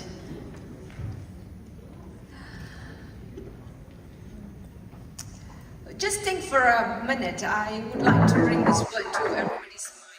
What is this word called mindset? And what does it mean to you? What does it mean to me? And how and what kind of role it plays in our success? And when we want to move towards success, we also want more success, we want more money, we want more happiness, we want big house, we want more Ferrari, possible. Right, so for that, your mindset matters, and I'm very sure it brings a greater meaning to all of us. Well, talk about leadership today. We have different types of leadership: bureaucratic, transformative, transactional leaders, and there are many more. But what we are talking about today is about the transformative leadership. It's all about transforming ordinary into an extraordinary. So we can do that, all of us can do that. Ladies and gentlemen, Selamat Sejahtera, good morning, Vanakkam, Namaste, Vandanam, Salam Malaysia Madani, and welcome to Malaysia. Oh, that should go with a big round of applause. And I'm very inspired to be among those beautiful, leading, great women in today's hall. beside the handsome man. Great leaders as well. Right, so welcome to Global Leadership Conference and Top 50 Professional and Career Women Award 2024 again to all of you. I have transformative leaders with me today, and like Douglas, I've got Princess Mona and Prof and also Kasturi, welcome. So this is going to be an interesting session, but I was told to keep it simple because we want to open the floor for all of us to have more of a discussion. So if you have questions about transformative, since morning we have been talking about it. Douglas did a very good opening and then gave an introduction about the transformative leadership, yes. So here, Douglas Dean, Organizational Transformation Leadership Consultant. Douglas specialized in leadership development and also transition. You have more than 25 years of experience, mainly in the development of leadership role. Douglas, that is very, very interesting, and the journey have actually, I believe that you have faced many challenges, not only yourself, but also developing the leaders. Right, please share us a little bit more about the journey and where you are today in managing your company and also leading the leaders. Douglas. I basically can come back to the idea that when I started, it was very much of a lead from the front. Yeah. And that has completely flipped itself.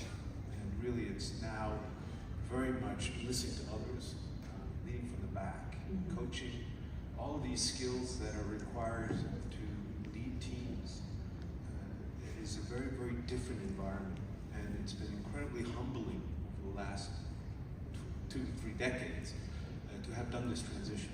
And I think personally and professionally we're in a much better place where we basically are able to move forward with others as opposed to leading the charge. And that's very, very important. It is absolutely critical. So in the work that I do with leaders, because I focus on organizational transformation, it necessarily involves leadership development. And it's really trying to take the leaders off their pedestals, back into really where it counts, which is working with their teams and working with their stakeholders to move together. Because one of the things about digital is that we have no idea where it's going. And the idea that, I can see a year or 2 years ahead, that's gone. And the only way forward is really to work as many diverse and inclusive as possible to get many different perspectives so you can at least have a hope of understanding better. So it's extremely humbling in the sense that it is not at all what we were taught, but it is something that is, I find, much more fulfilling and much more worthwhile doing. Every day is an interesting day. So that's where I'm coming from. Right, nice. Thank you, Douglas. You mentioned, I heard this for a second time since earlier, you mentioned about being humble, right? I'm going to come back to you on being humble as a leader. How many leaders can actually keep their pace on humbleness? We'll talk about it later. Princess Mona Lisa, you are the CEO of Nahita Incorporation. You are also the founder of Expos from Nigeria. How lovely to have you here. I saw your pictures. You look like a model. I couldn't believe my eye. I thought I'm going to have a model on the stage. Yes.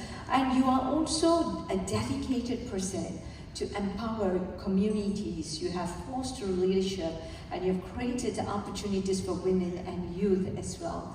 You have spearheaded the microfinancial project and also a mentor. So throughout this journey, so what have you really seen and you're looking forward to? These are the two things. You have seen something that gain experience, and what are you looking for it?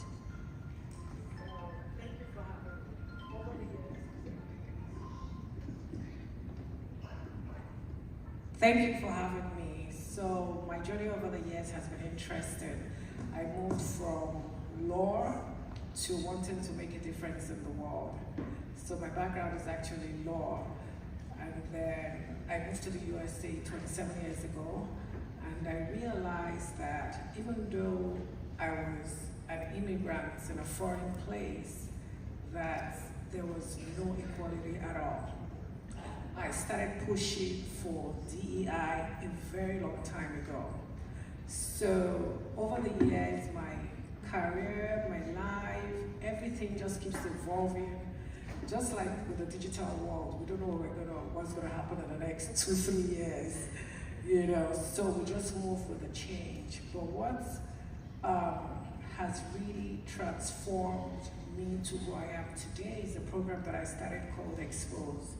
And Expose is a program where we create a pathway for youths, women, with a focus on minorities into the STEM world, because we could see the disparity in these communities. I like the saying that says, you cannot be what you do not see. These people haven't seen, you know, they haven't seen what it is to be a surgeon or a top professional. And with the program, it has exposed them to a whole bunch of opportunities. So my journey has been interesting. I hope I answered your question. Yes, that was very interesting, because you did mention about STEM, where I get excited when you talk about STEM education, because here today we are living in a world that rapidly changing and building, and for us to be on this journey to make ourselves relevant and valid is the question, because we are going through digital transformation. If our leaders are not transforming, and we would not be able, it's like I always tell my audience, I used to say this, when you wake up in the morning, what is the first thing you do? What is the first thing? You say hello to your husband? Hi, good morning to your wife? My dear guys, no? So what do you do? What do you do? What's the first thing you do? Grab your handphone. That is your dearest thingy now, right? So if you do not, and yes, you have a handphone with you, you have a mobile with you, and if there is no internet, how do you feel? There is no mobile data, how do you feel? Frustrated? You feel like you are back in Jurassic Park, isn't it? Right, so we do not want ourselves to be left out. That's what we are going through, the digital transformation. We need to be in it. Like my grandma, she's 83 years old, she's doing online transaction. She's a shopper from Shopee, Lazada, whatever she wants. Oh, she loves Grab food. If we are not cooking for her, it's okay. She goes to Grab and just orders some food over there. Yeah, so that is how we are moving. Then science, technology, engineering, and mathematics. How many women in Malaysia are on top of it? Recently, I presented a paper about STEM.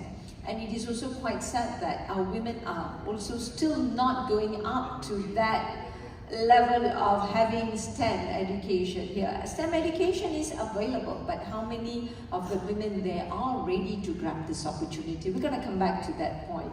Now, Professor, apa khabar? Sehat? Sehat. Very well. Professor Dr. Cordelia with us. She is the Professor of Management and Entrepreneurship in Uni KL. I love the word entrepreneurship because there is always this contradiction of entrepreneur, businesswoman, and also self-employed. Yeah. So maybe Prof also can enlighten us with that later.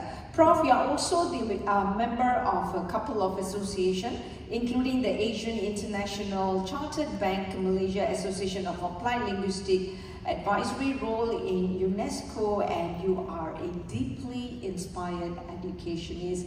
And what are your future forward, or what is the message you have to welcome the ladies today? Okay, good morning, ladies from many parts of the world. I'm Cordelia, and today I'd like to share some of the projects that we've done because as an academic, basically we have what we call the quintuple relationship, yeah, with the government, being a government university, and then with the private sector, and then of course with the students. But most of all, I think as a professor, what's most important is how we reach out to the community. So one of my favorite or prioritized project is actually the one that I have with the Association of Social Services and Community Development in Selayang, where we work with marginalized women not only from all ethnic cities in Malaysia, but also for we have refugees. Yeah. So my role here, where I apply little things that I know, is actually to empower the women by turning a charity-based association into social enterprises. So far in the last 3 years, we have firmed up on 6 different types of social enterprises, which looks at recycling, and the women actually do big time recycling. We put in technical expertise as well, and then urban harvest and tailoring, as well as cooking. Women are always doing that. But what's most inspiring for me is that the women, when you're when you're comfortable, you don't know what it feels like to be abused, for instance, and all that.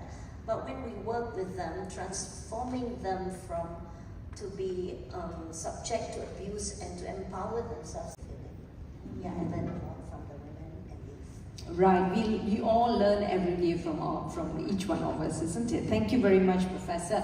Hi, Ms. Kasturi. Thank you for joining us today. You are the Chief Operating Officer, Head of APAC, 5R International Corporation of Singapore. But I believe you are originally from Sri Lanka, right? And you have over 26 years of experience as a group CEO. You've been a CEO, you also have been a non-executive director for some companies, and you've been a board member at the Ceylon Chamber of Commerce. We are humbled to have you here. Welcome. And please share about your experience and your journeys as well. Hi, Dr. Kavita. So, I think Sima Global wrote an article about me saying I was an accidental accountant. And I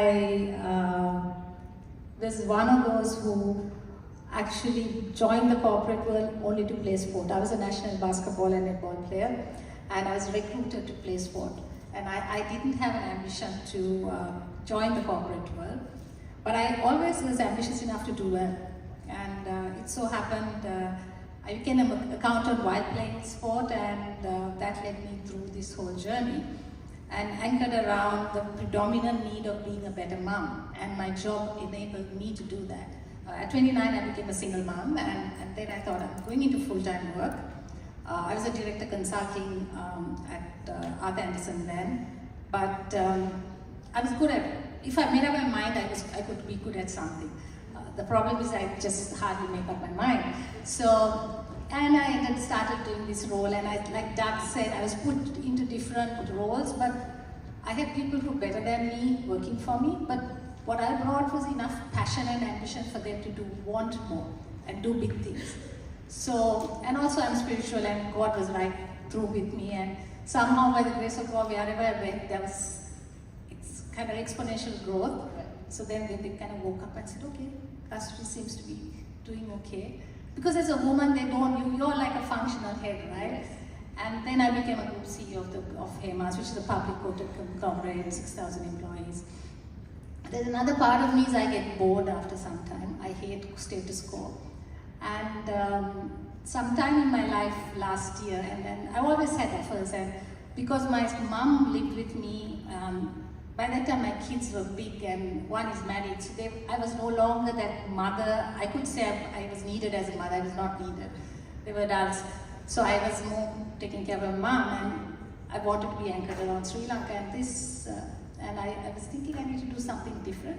So these entrepreneurs from the US reached out and said, would you like to come and grow APAC? And I'm like, everybody said you're giving up a title, giving up all this here, and I thought I wanted to learn. So this journey of learning, and I was turning a milestone in my life in terms of numbers of age. So I thought, okay, let's do that, and that's my journey. And it's about trying to see what's out there. How can you learn from entrepreneurs? Because I'm corporate, right? HEMAS was 75 years old. I ran a 75-year-old company. That's totally different to an entrepreneur. So how can you mix some of those? And my ambition is to bring some of that knowledge back into Sri Lanka. So now I'm based in Singapore, and the deal was I worked 2 weeks in Singapore, 2 weeks in Sri Lanka. So far that deal works, so yeah. being a woman is a 24-hour job, right? Being a woman is actually a 24-hour job. Anyone want to say no to this? You are a mother, you are a wife, you are a sister, you are... What else, Douglas? You may want to help me. It's true, yeah.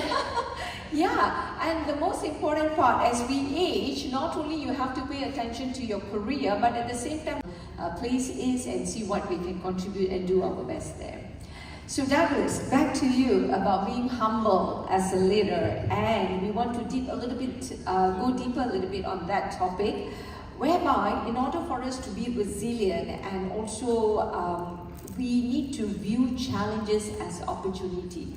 That is one of the important criteria or element I see in order for me to become a transformative leader, and being humble at the same time, because while you are going through the challenges, how do you keep your pace more humble and move forward with that?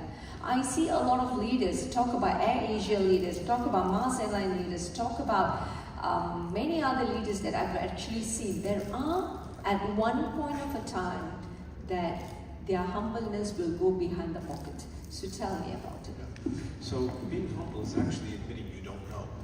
That's it. It's as easy as that. And we spend a lot of time coaching C-level executives in saying, I don't know. Because we were taught not to say, I don't know. That's why we are CEOs, right? So as a consequence of that, once you have that simple sentence made, then it's, well, I don't know, but let's find out. Right? And the let's find out is a journey of discovery, it's a journey of teamwork, it's a journey of trying things. And if you look at lean innovation, which is the front runner of how to develop in digital, it's very small, baby steps, right? You try it, it works great. If it doesn't, you pivot. And it's a very, very quick pace to it all. But you have to start with, I have assumptions, my assumptions are wrong. And therefore, which are the assumptions that are going to kill us if we proceed?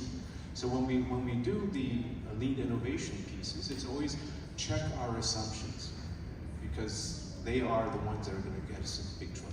So being humble is also admitting you're necessarily wrong because of our biases and assumptions that we have. That's as simple as that. So we start with, I don't know. Yeah, I don't know. But at the same time, when they say I don't know, it's something that they are admitting what they really don't know, isn't it? And at this point of a time, we also see some leaders that actually have this problem of accepting the mistake. Yeah, I made a mistake. I don't know, but I'm making a mistake. So the whole thing is to say we're going to make mistakes, because that's where we learn. We learn from our mistakes, we don't learn from our successes, oddly enough, right? Mistakes are far more powerful than successes. Yes. Because most of the time we don't know why we're successful. So, exactly. But mistakes, we know why we made mistakes. Absolutely. Thank you, Douglas. Okay, Princess, I would like to know, because you have been doing a lot of community services, empowering women, empowering the youth and all that. I did mention to Douglas, in order for us to become a resilient, transformative leader, developing resilient and emotional intelligence is one of the key. And we need to identify that emotional intelligence from each of the leaders that we want to build. And first of all, we need to have that empathy and emotional intelligence that comes together. Now, saying that, what role do emotional intelligence and resilience plays in transformative leadership? I'm sure you have seen many. Yes, I have. Yeah. So emotional intelligence and resilience actually plays a fundamental role in leadership. It's always really essential to connect deeply with the people that you work with. Right. So if you're not connecting with them, nothing is going to move forward.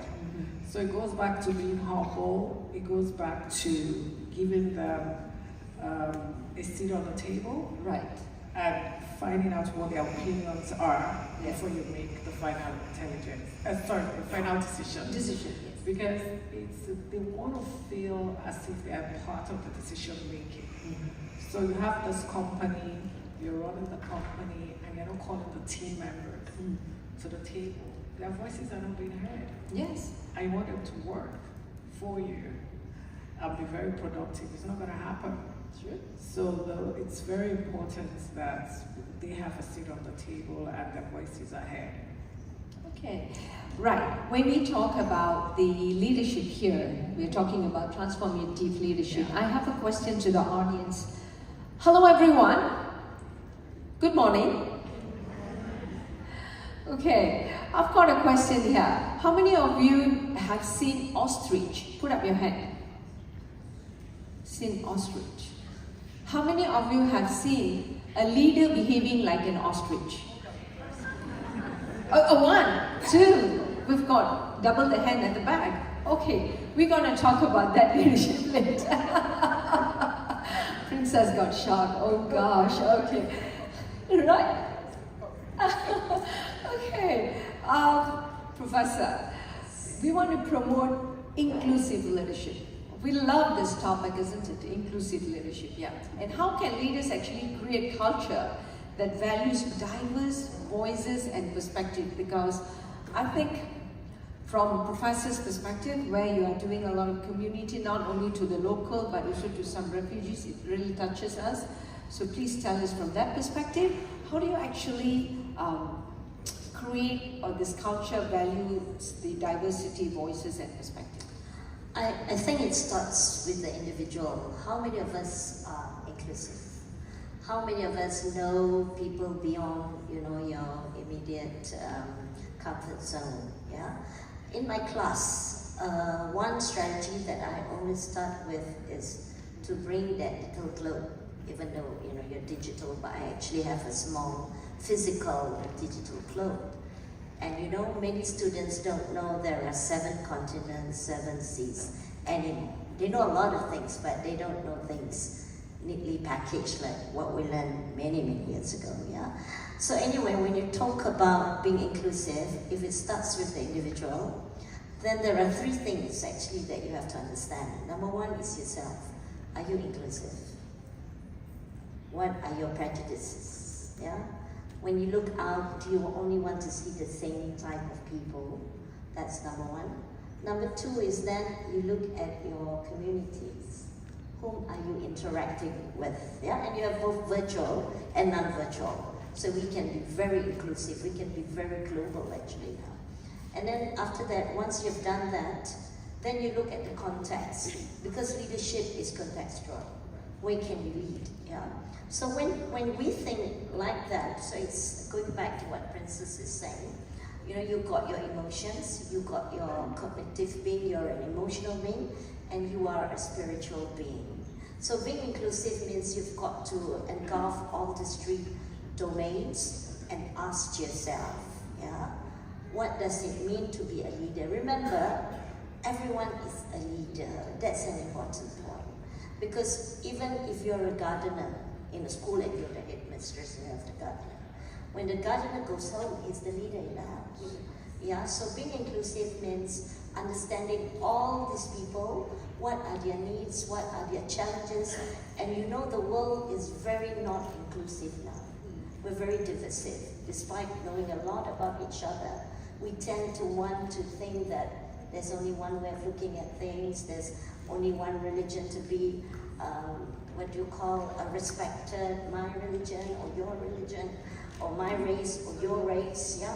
So this is not inclusive. So being inclusive is actually working on with your eyes to look, with your heart to feel, and with your soul. The most important is the soul. For every leader, if you forget everything else that we shared here, just ask yourself, what is the soul of your role on earth? Then you go to your purpose. And by then, you should get to being inclusive. Right. That's my answer. Yeah, thank you, Professor. Ms. Kasturi, looking at how to build a culture of innovation. I mean, you've been in Sri Lanka, then you get bored of being status quo, then you move out, US, now back in Singapore. I think building a culture of innovation is something, a practice that probably you have gone throughout these experiences that you had. So what practice could actually help a leader to inspire innovation? Because when we talk about transformative, right, it doesn't come without innovation. Yeah, so that's a good question. Firstly, if I was an ostrich, I would want to innovate, because if your company is doing well, why do you want to change, right? So you would rather be there till you're disrupted throughout. And I'll draw down to an experience when I was group CEO, and that conglomerate, we were in healthcare, consumer, we were in stationery, logistics, everything. But in consumer particularly, we took on Unilever head to head, right? And in fact, in some categories like baby care and hair care, we were number one. But we were historically, when I was thinking, like, who are we? You have to compete as Hemas and not following what others do. So you brought this purpose and said, is this maximum? What's the problem you're solving? So in a culture of innovation, firstly, they should know that there are problems that consumers have which we are not addressing and we're not solving. We sit here and we think innovation is in a lab, and we are not. So the first thing we did was to figure out, go out there, get out of your comfort zone and go crack problems which are of everyday person's lives. And I also say, and because we are commercial, right? I mean, at the end of the day, I'm paid to do a job. And it has to be making commercial sense. It has to be a basic need for many people. Then how do you crack it is one. But the main thing, like Prof said, is the culture.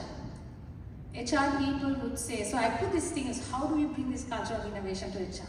They come with, okay, respect, creativity. You know, you have these big words and we're going to set it up, we're going to run a program. That's good. And it fails halfway through. Then I thought, okay, this organization is old. We have structures. Structures are good. Structures also kill ideas in certain places. It's also because human beings don't like to change and they don't like to be threatened. So we brought these young kids, not young, they were quite middle-aged, they were in their 30s, but smart and who are not really conforming to norms. And there was one scientist girl who hated the lab, and I could see her exercising, she's doing crazy stuff. So we took some people in, put diverse people, different backgrounds, got them to respect each other, listen, and it's easier for them because they don't like ordinary. Then of course we had to create a culture that everybody knew that they had access to the CEO. So you would find the CEO going and sitting with them, talking to them, bringing ideas, and on the first two, I think, and that culture happened, they got a license to go create, they got the license to fail. They didn't have to have all the answers, but most importantly, that lot and all of us had to learn the first mindset of go understand the consumer need, and which was a big change for me, because I said, okay, I mean, for example, the skincare, I said, okay, I want this, I think this is a problem. Versus sitting with consumers of different walks of life out there. And what I learned most, they all have a need, but the way they communicate it and what they feel inside is different. They wouldn't say, I want to do a facial routine, no. They would say, I like to feel good at the end of the day. And you have to dissect in your language what it means. So getting that as consumer insights. Second big thing we got as a change in the culture is we don't need to have all the know how to do everything. We outsourced some of the R&D to India. Because we were saying, the R&D guy said, don't worry, we'll crack that problem. How long will you take? Give me 12 months. I don't have the luxury of 12 months. I said, I need it in 2 months. Okay, then go to India. There are people who will do it better than us. So getting this thing of you don't need to have the fundamental core things you do, get that culture right, and give them the license to go think differently. Because even though you're this big and doing well, if you don't disrupt yourself, if you're an ostrich, you're going to die eventually. You got the point, right? Being an ostrich leader. Okay, so we are looking at diversification, and then we are looking at collaboration, because leaders must also think. When transformative leaders, this is back to Douglas again, when transformative leadership that we are talking about, it's about having this collaboration mindset as well. So we're going to go to the last round, and I'm going to quickly run. How much of time do we have? In the MC? Where? 2 minutes. Okay. So for the closing point of view, when we are talking about transformative leadership mindset, what is the advice that you'd like to give our audience? Keep transforming. Keep transforming. That comes with innovation. That comes with collaboration. Yeah, and there are no clear solutions, right? So you have to find them. Yeah. Excellent. We need to find them. Growth mindset is everything. Yes, definitely. Princess. Well, I believe that the next era of transformative leadership will be defined by leaders who are willing to integrate technology with human-centered values, because technology is it right now. Absolutely. If you are moving without technology, then we should be there to adopt, integrate ourselves, and grow together with the technology, the creators actually. Thank you, Professor. Yeah, I'm supposed to give one book, the title of the book, Yes. right? Yes. Okay, if in the Malaysian context, it's Nurturing a Balanced Person, Okay. the Leadership Challenge written by Prof. Emeritus Zulkifli Abdul Razak. Right. Yeah. Is the book available? Yes, it's available. We can forward the online version. Online Right, version. for If everyone. anyone interested to purchase this book, please reach out to Professor. And thank you, and Kasturi. Your question was your last advice to the audience to become the transformative leader. Okay, I think go outside in as a leader, because we are so bogged down every day trying to solve this operational work and giving guidance. You have good, great teams who know it. But can you go out, look out like global, right, like Douglas said, and connect some of the dots which are relevant? But just ask, I think one thing is ask dumb questions and get them to think around those questions. Exploration and communication, that is one of the important mindset that you must have as a transformative leaders. Thank you very much for being with us, ladies and gentlemen. Have a great pleasure. It was a great pleasure to have you all with us and listening to us. And signing off, this is Kavita. Thank you, Barakam. Thank you. Terima kasih. So I know it's a photo shoot session, right? Cameraman in front of us. Go.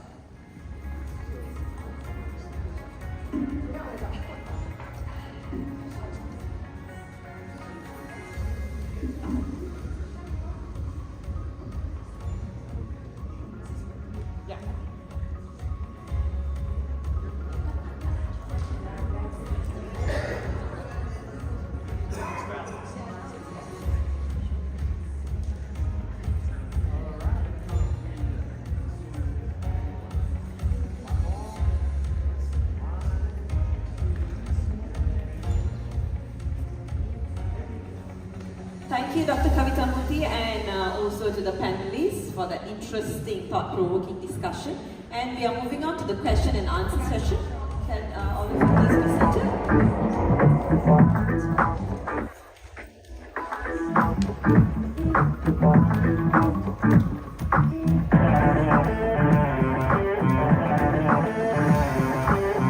Yes, right. So we are moving on to open the floor for the question and answer session. Now our students will be coming in rounds with 2 wireless mics. If any of you have any questions, kindly raise your hands and they will assist you. Is there any question on the floor? Yes, there is.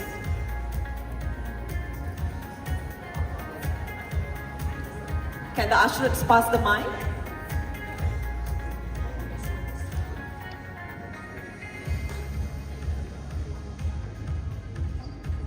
Hi.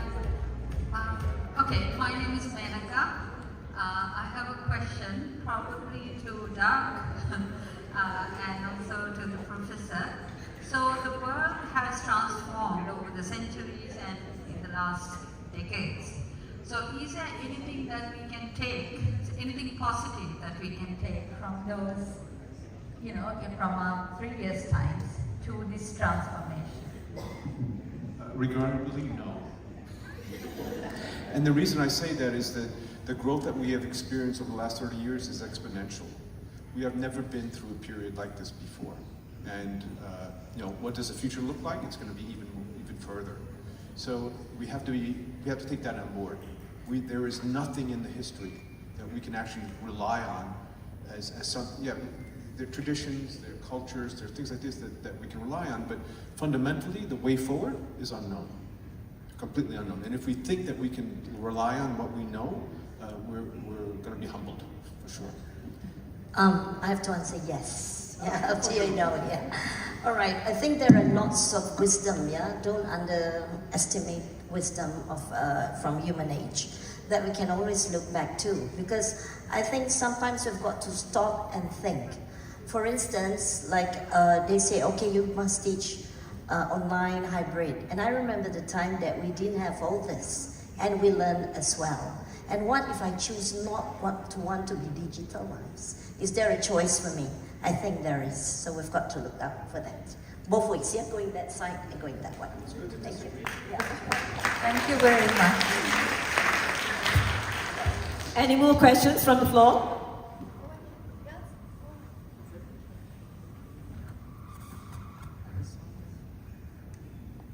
Thank you.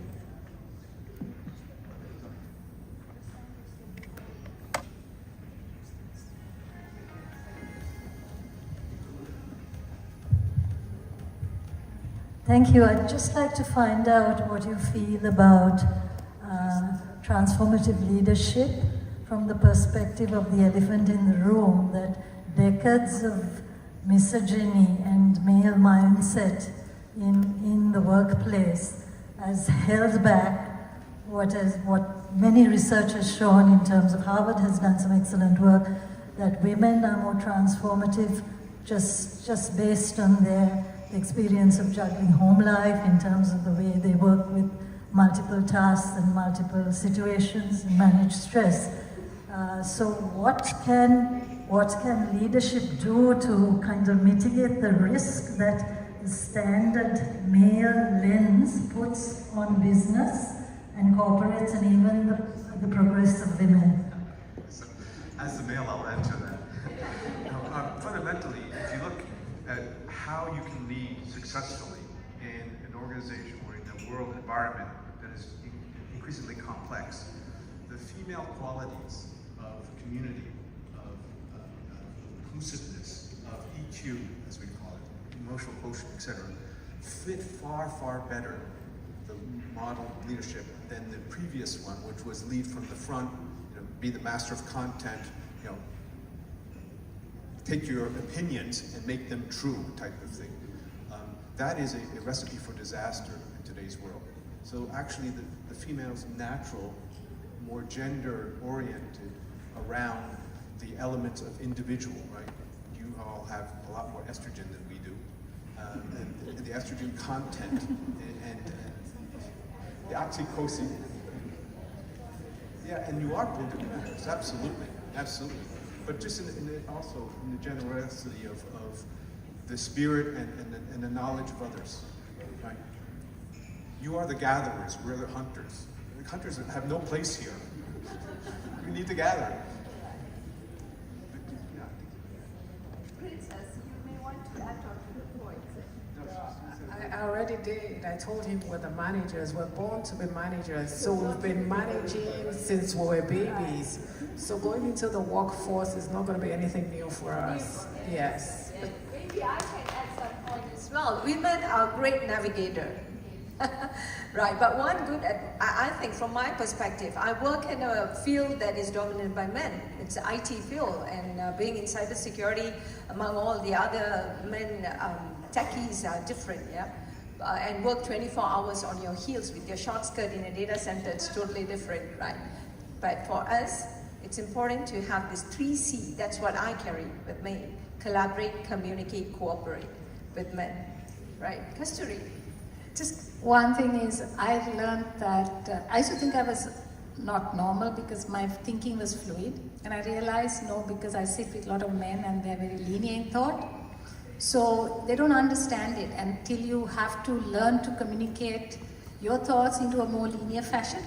In fact, I had 2 EAs recruited only to put it into 2x2 squares, all my thoughts, because I didn't know how to communicate. So even though you get women can manage everything and are more good at ambiguous environment, we also have to communicate to the wider boards which you have to develop.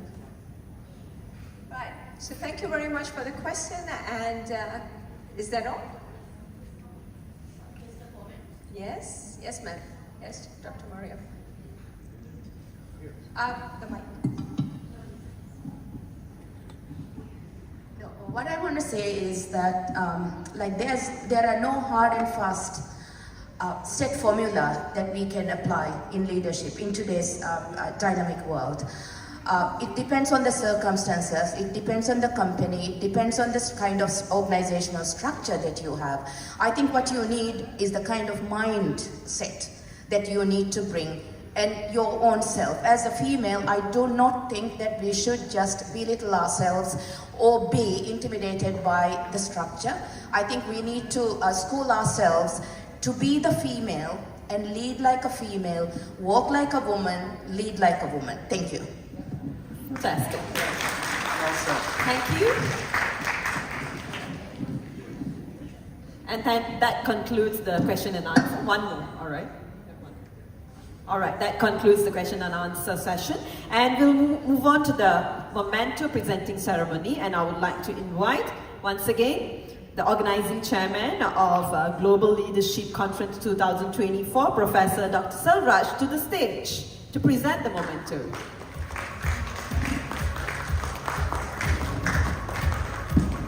To the panelists and as well as to the moderator, Dr. Kavitha Mudi.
And we'll have a group photo session.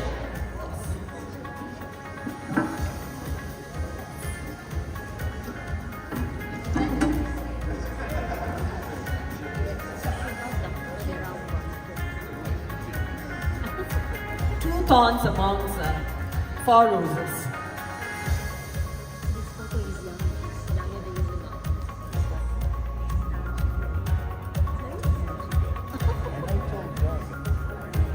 Thank you to all the inspiring people on stage. Thank you very much.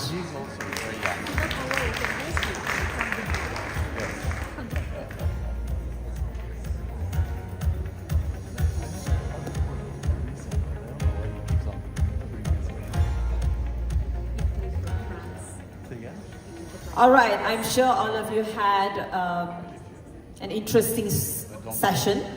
Did you all? Yes? I can't hear. Oh, fantastic. That's women's are all about. That spirit, you know. Right, moving on next to our third keynote address. And it's a pleasure to introduce the keynote speaker, Miss Iris, on the stage.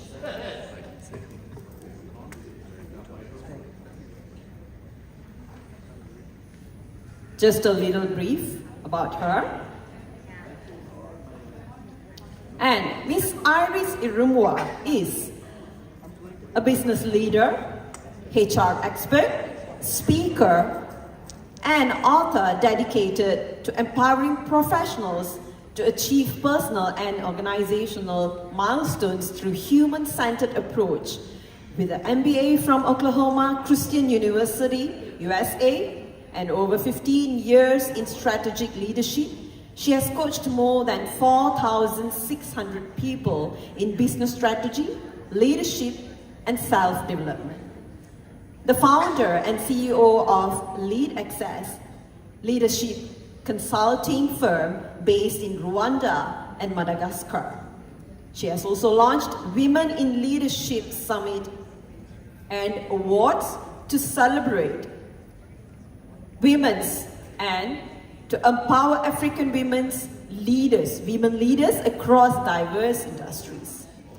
And her book, Lead Your Way Up, has extended her leadership insights globally, and she is now a sought-after speaker in transformative leadership. Let us give her a big round of applause as I invite Ms. Iris Irumwa to the stage.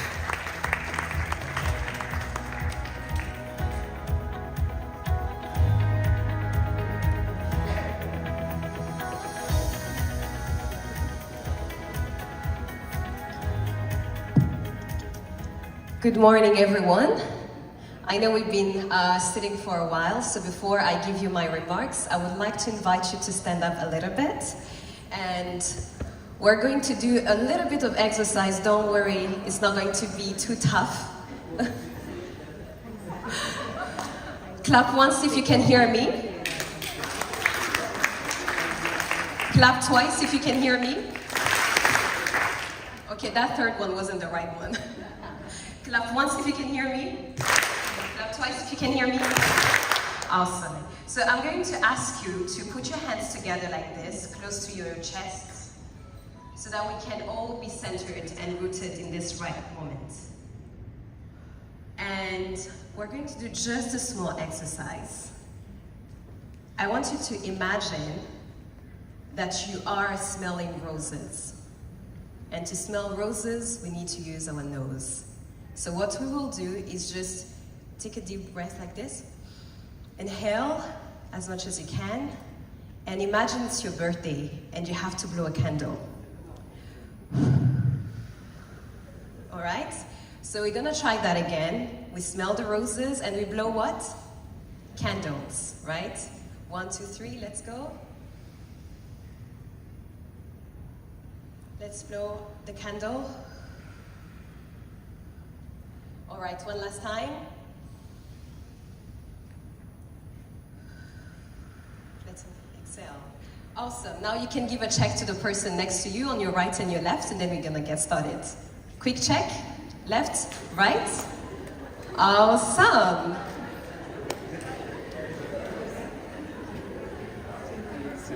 You may be seated. Thank you so much.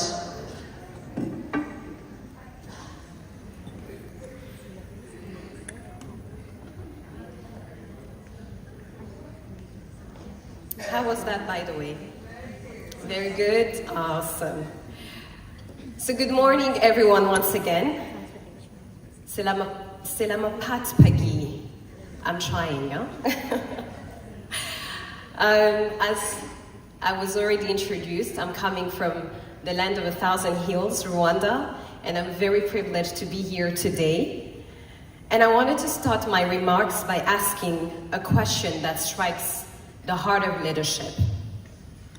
How do you develop a high-performing team? Do you invest in superstars, the high performers to carry on the rest? Or is it something altogether completely different? So today I want to take you through a journey through 5 principles of developing high-performing teams. Each one illustrated by a story you might already know, yet with a lesson you might not expect.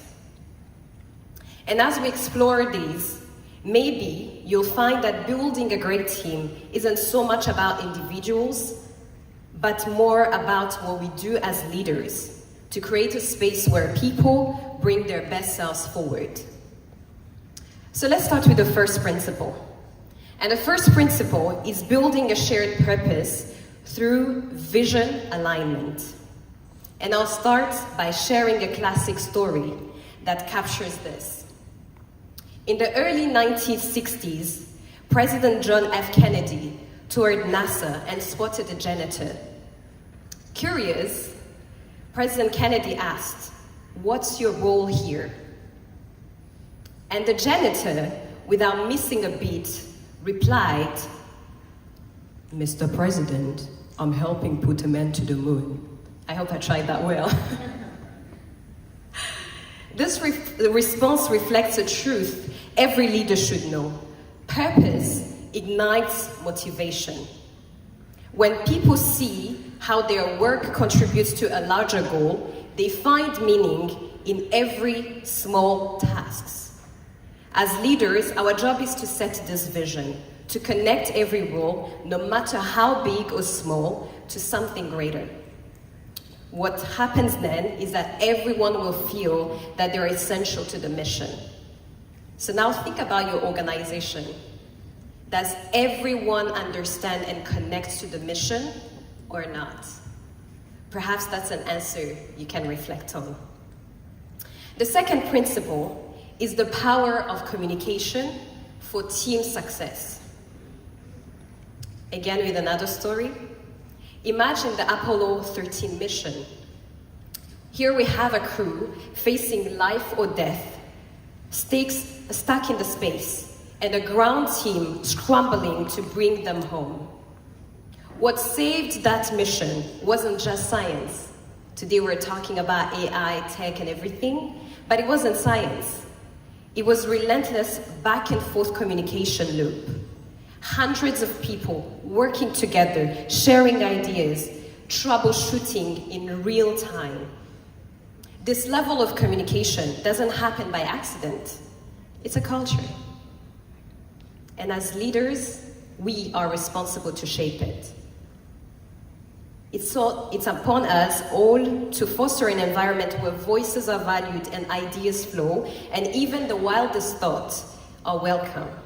Because in that flow of ideas, solutions emerge that none of us could have come up with alone. Again, my question is, how well do you communicate in your organization? Are they taboos? Are they things you don't tackle because maybe you think as a woman I shouldn't be speaking up? That's another question to reflect on. The third principle is trust and accountability, two sides of the same coin. Think about Google famous 20% time. Have you heard about this before? So in 2004, Google trusted its engineers enough to give them 20% of their work hours to pursue what they call passion projects. From this freedom came products like Gmail, Google News, transforming the tech landscape. So when we empower our teams, we are saying, I trust you. But what comes with trust? It's accountability. People need the freedom to create, but also the responsibility to follow through. When we strike this balance, we don't just have teams, we have people who own their work, people who innovate, and people who surprise us with what they're capable of. Question mark is, what are you capable of? Are you trusted? Are you someone who stays and remains accountable? That's a question to reflect on. The fourth principle is diversity and inclusion. So let's take another lesson from the famous movie Hidden Figures, based on actually a true story. 3 African American women, mathematicians at NASA, working behind scenes, helped to make some of NASA's biggest achievement possible. Despite every challenge that they faced, their unique perspectives were vital to NASA's success. So what lesson can we draw from this? It's that diversity is not just about ticking boxes. It's about intentionally bringing perspectives to the table and listening to them. So as leaders, whether male or female, our job is to create a culture where every voice is not just welcomed, but actively heard. Because the most innovative ideas often come from the most unexpected voices. The fifth and last principle is fostering a growth mindset. And Doug just spoke about it. And here I want to share with you my final story that draws inspiration, which is Rwanda itself, a nation that stands as a living proof of resilience and transformation. After enduring immense hardship, Rwanda emerged from renewed hope with a commitment to continuous growth and collective progress. This is a powerful example of growth mindset in action, and there are deep lessons here to incorporate in our corporate world. So now that all is said and done, how do we build a performing team? Will challenges still arise? The answer is yes. But like Rwanda, a high-performing team with a growth mindset doesn't avoid challenges. It rises from them. These teams see setbacks as part of the journey, opportunities to strengthen and even refine their skills rather than obstacles to fear. Yes, we fear, will we ever have another pandemic? We might not. But when as leaders we instill this mindset, we create teams that are resilient, adaptable, and capable of turning adversities into growth. In this approach, transforming setbacks into stepping stones that builds a culture of excellence, enabling our organization to grow stronger with every challenge we face. So after exploring these 5 principles, what can we take away from this? The truth is, building a great team isn't a one-step formula. It's a sum of small, meaningful actions done consistently. And maybe the real question isn't about having a high-performing team, but rather about being a transformative leader. Because strong teams aren't born, they are developed through the skills and influence of a leader who believes in their potential. No matter what your industry is, I hope that these principles and stories inspire you to create an organizational culture where everyone, from the janitor to the top executive, feels like they're helping put a man, or rather a woman, to the moon. Thank you very much for your kind attention.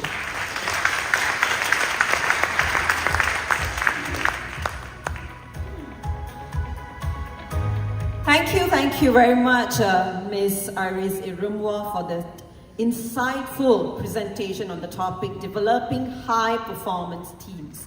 And now I would like to invite once again Dr. Selvaraj, Professor Dr. Selvaraj, to the stage to present a memento as a token of appreciation to Ms. Iris Irumwa.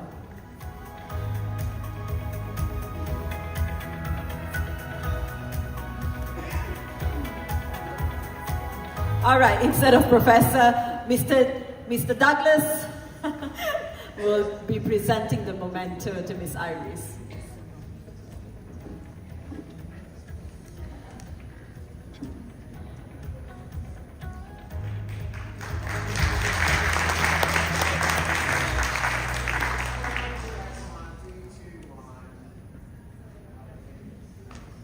Thank you very much. Thank you. Thank you, Mr. Douglas, and thank you, Ms. Iris.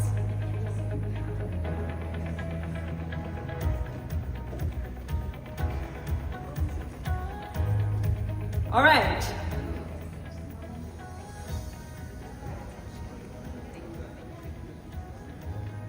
All right. Now, we are transitioning to the panel session 2, focusing on building high-performance teams for transformative leadership, in parallel with what Ms. Iris has just shared.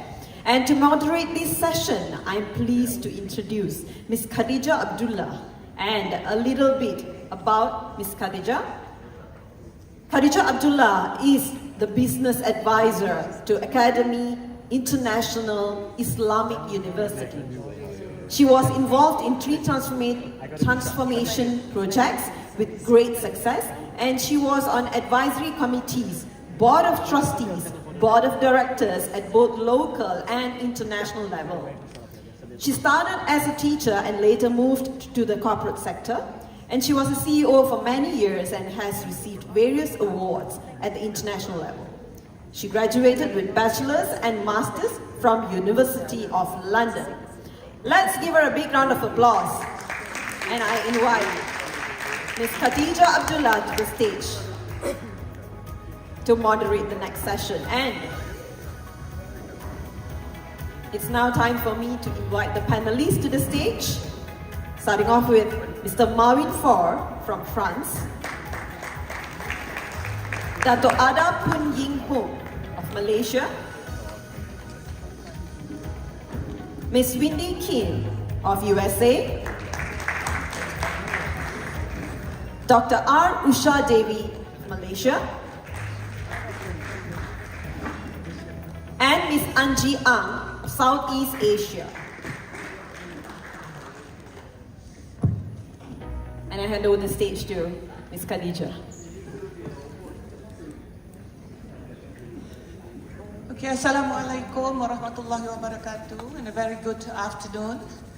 I'm still happy to see everybody is still very energetic, very alert. It's indeed my honor today to be moderating this session this afternoon, and it's a privilege for me to share the stage with 5 esteemed panelists which have been introduced. I must tell you that I will not go into their profile in the interest of time, and also more importantly in the interest of lunch. Okay, so I should invite you to read their profile in the website, on the website. Yeah, you can find their profile on the website. Okay, we have a very interesting topic today. It's all about transformation, building high performance team for transformative leaders. So I think the word transformation is a given now in any plans for any organization. So it is something that we cannot avoid or we cannot ignore. It's a buzzword, so which is very, very important.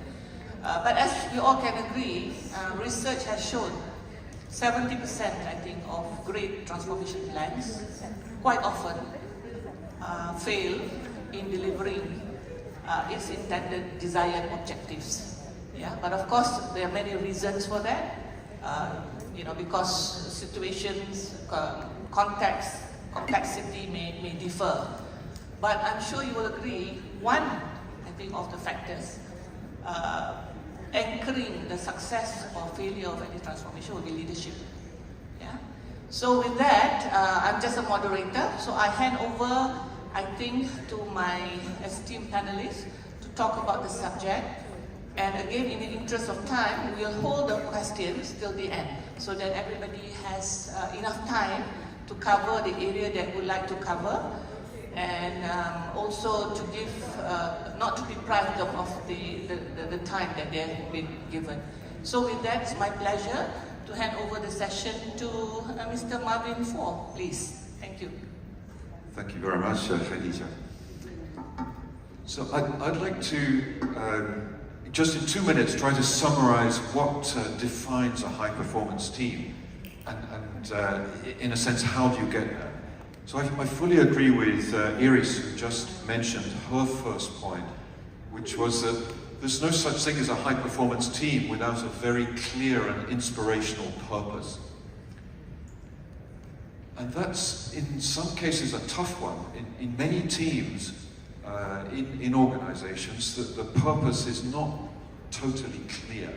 And I think that's why many teams don't become high performance.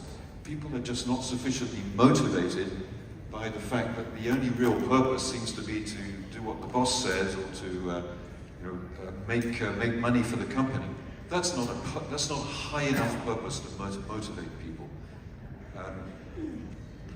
Iris gave the example of Kennedy and putting a man on the moon. There's an incredible updated example of that now, which is Elon Musk's purpose for SpaceX, of not putting a man on Mars. That's far too small a purpose for Musk. What he wants to do is to create an escape route for humanity, because his concern is that in the next few decades, or centuries certainly, Earth will become uninhabitable. You can agree or disagree with that. I personally disagree with that. But his vision then is we need to save humanity by colonizing Mars. You know, what an amazing purpose. So that's dynamized, I should say, his team, and has enabled them to do the most astonishing things. You probably saw recently the recovery of the 500-ton first stage booster of the Starship rocket, which came back, flew back under its own accord, and landed safely back on the launch pad. Which everybody, you know, in the same way we thought it was impossible to put a man on the moon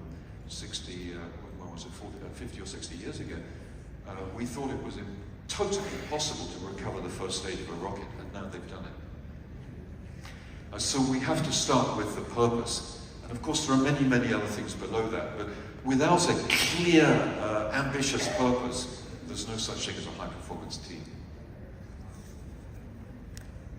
Ada.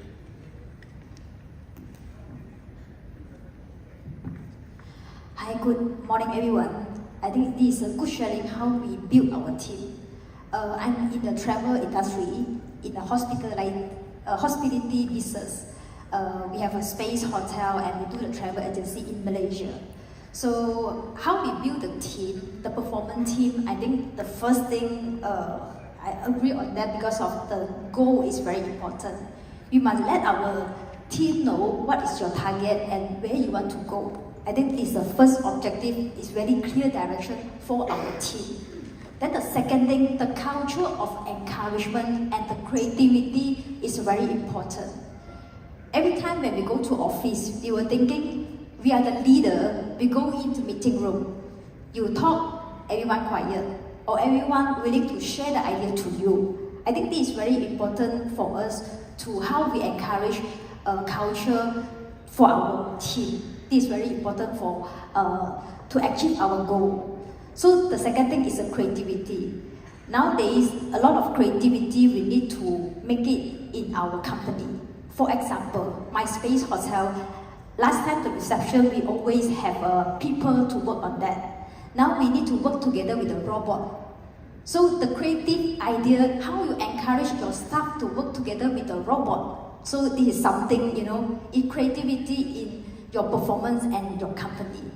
So the last, I think the recognition and the reward is very important for everyone. How we giving, why we want to give the woman top 50 and the award for our leadership, for our company, for our staff. All this is a recognition you do the best work for company. And the reward is you can go for the travel trip or you can go for the incentive. I think all this performance is how you can make sure your team is grow together with your company target. Yeah, thank you. So, I think you mentioned a very important statistic that a lot of people talk about, which is that 70% of transformation efforts fail. So maybe I'll talk a little bit about alignment and how we can create that. So how do we create alignment between the overall organization's transformation objectives and the objectives of teams, so we can stitch all those pieces together? And I'll share a few specific strategies to do that. And I think this is really important because I have the opportunity to work with organizations of across sectors, industries, sizes around the world, and I often find a gap between the big ideas, between the strategies, the transformational objectives, and the portfolio of work, the portfolio of investments.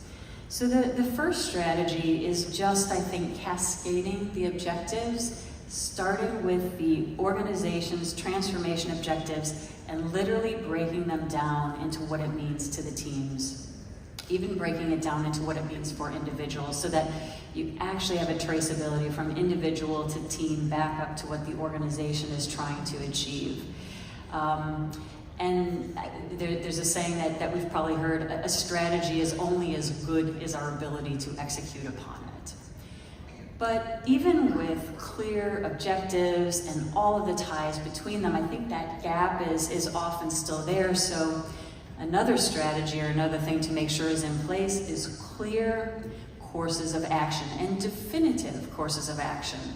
And to give you an example of what I mean, I'm thinking of an organization, I won't share the name, but it's a large organization, and they set carbon footprint reduction objectives for the organization, for the teams, but how the teams decided to go about meeting those objectives was very different and working at cross purposes and wasn't adding up to the overall organization's carbon footprint reduction. So what was needed there is more clarity on exactly how we're going to focus. And taking it even a step further, we can apply a capability lens to our organizations. And what I mean by that is capabilities are the abilities that our organizations have. They're the building blocks of what we do, like managing customer information in insights, or managing payments or shipments if you're selling goods. And the collection of how we perform those capabilities allows us to deliver on our value, to deliver on our strategies, to deliver on our purpose. And with transformation, we're often changing the way we do our capabilities. Most certainly making them digital is of top of mind for a lot of us. And we may be introducing new capabilities.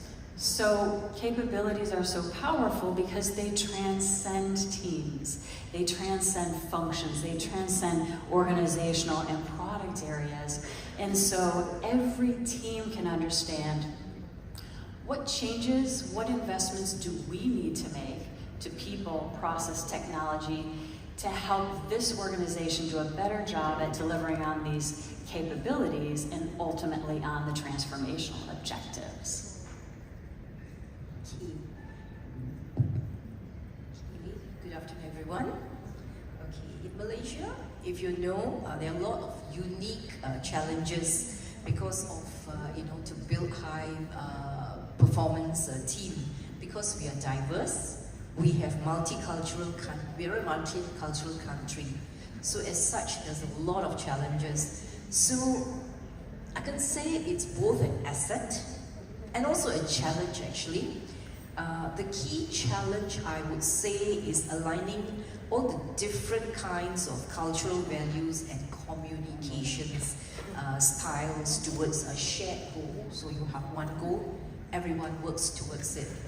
So a leader must be very culturally sensitive because of our multicultural country.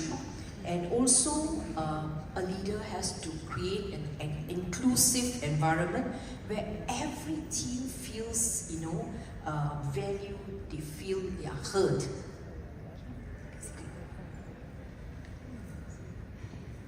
Hello everyone, Angie from Philanthropy Stream. Thanks for having me here today, and very happy to share this platform with my esteemed fellow panelists here. I've learned so much since this morning actually. Yeah, so actually now, let's be honest, building great teams is always not easy, not to mention that we are actually building a team to lead transformational changes.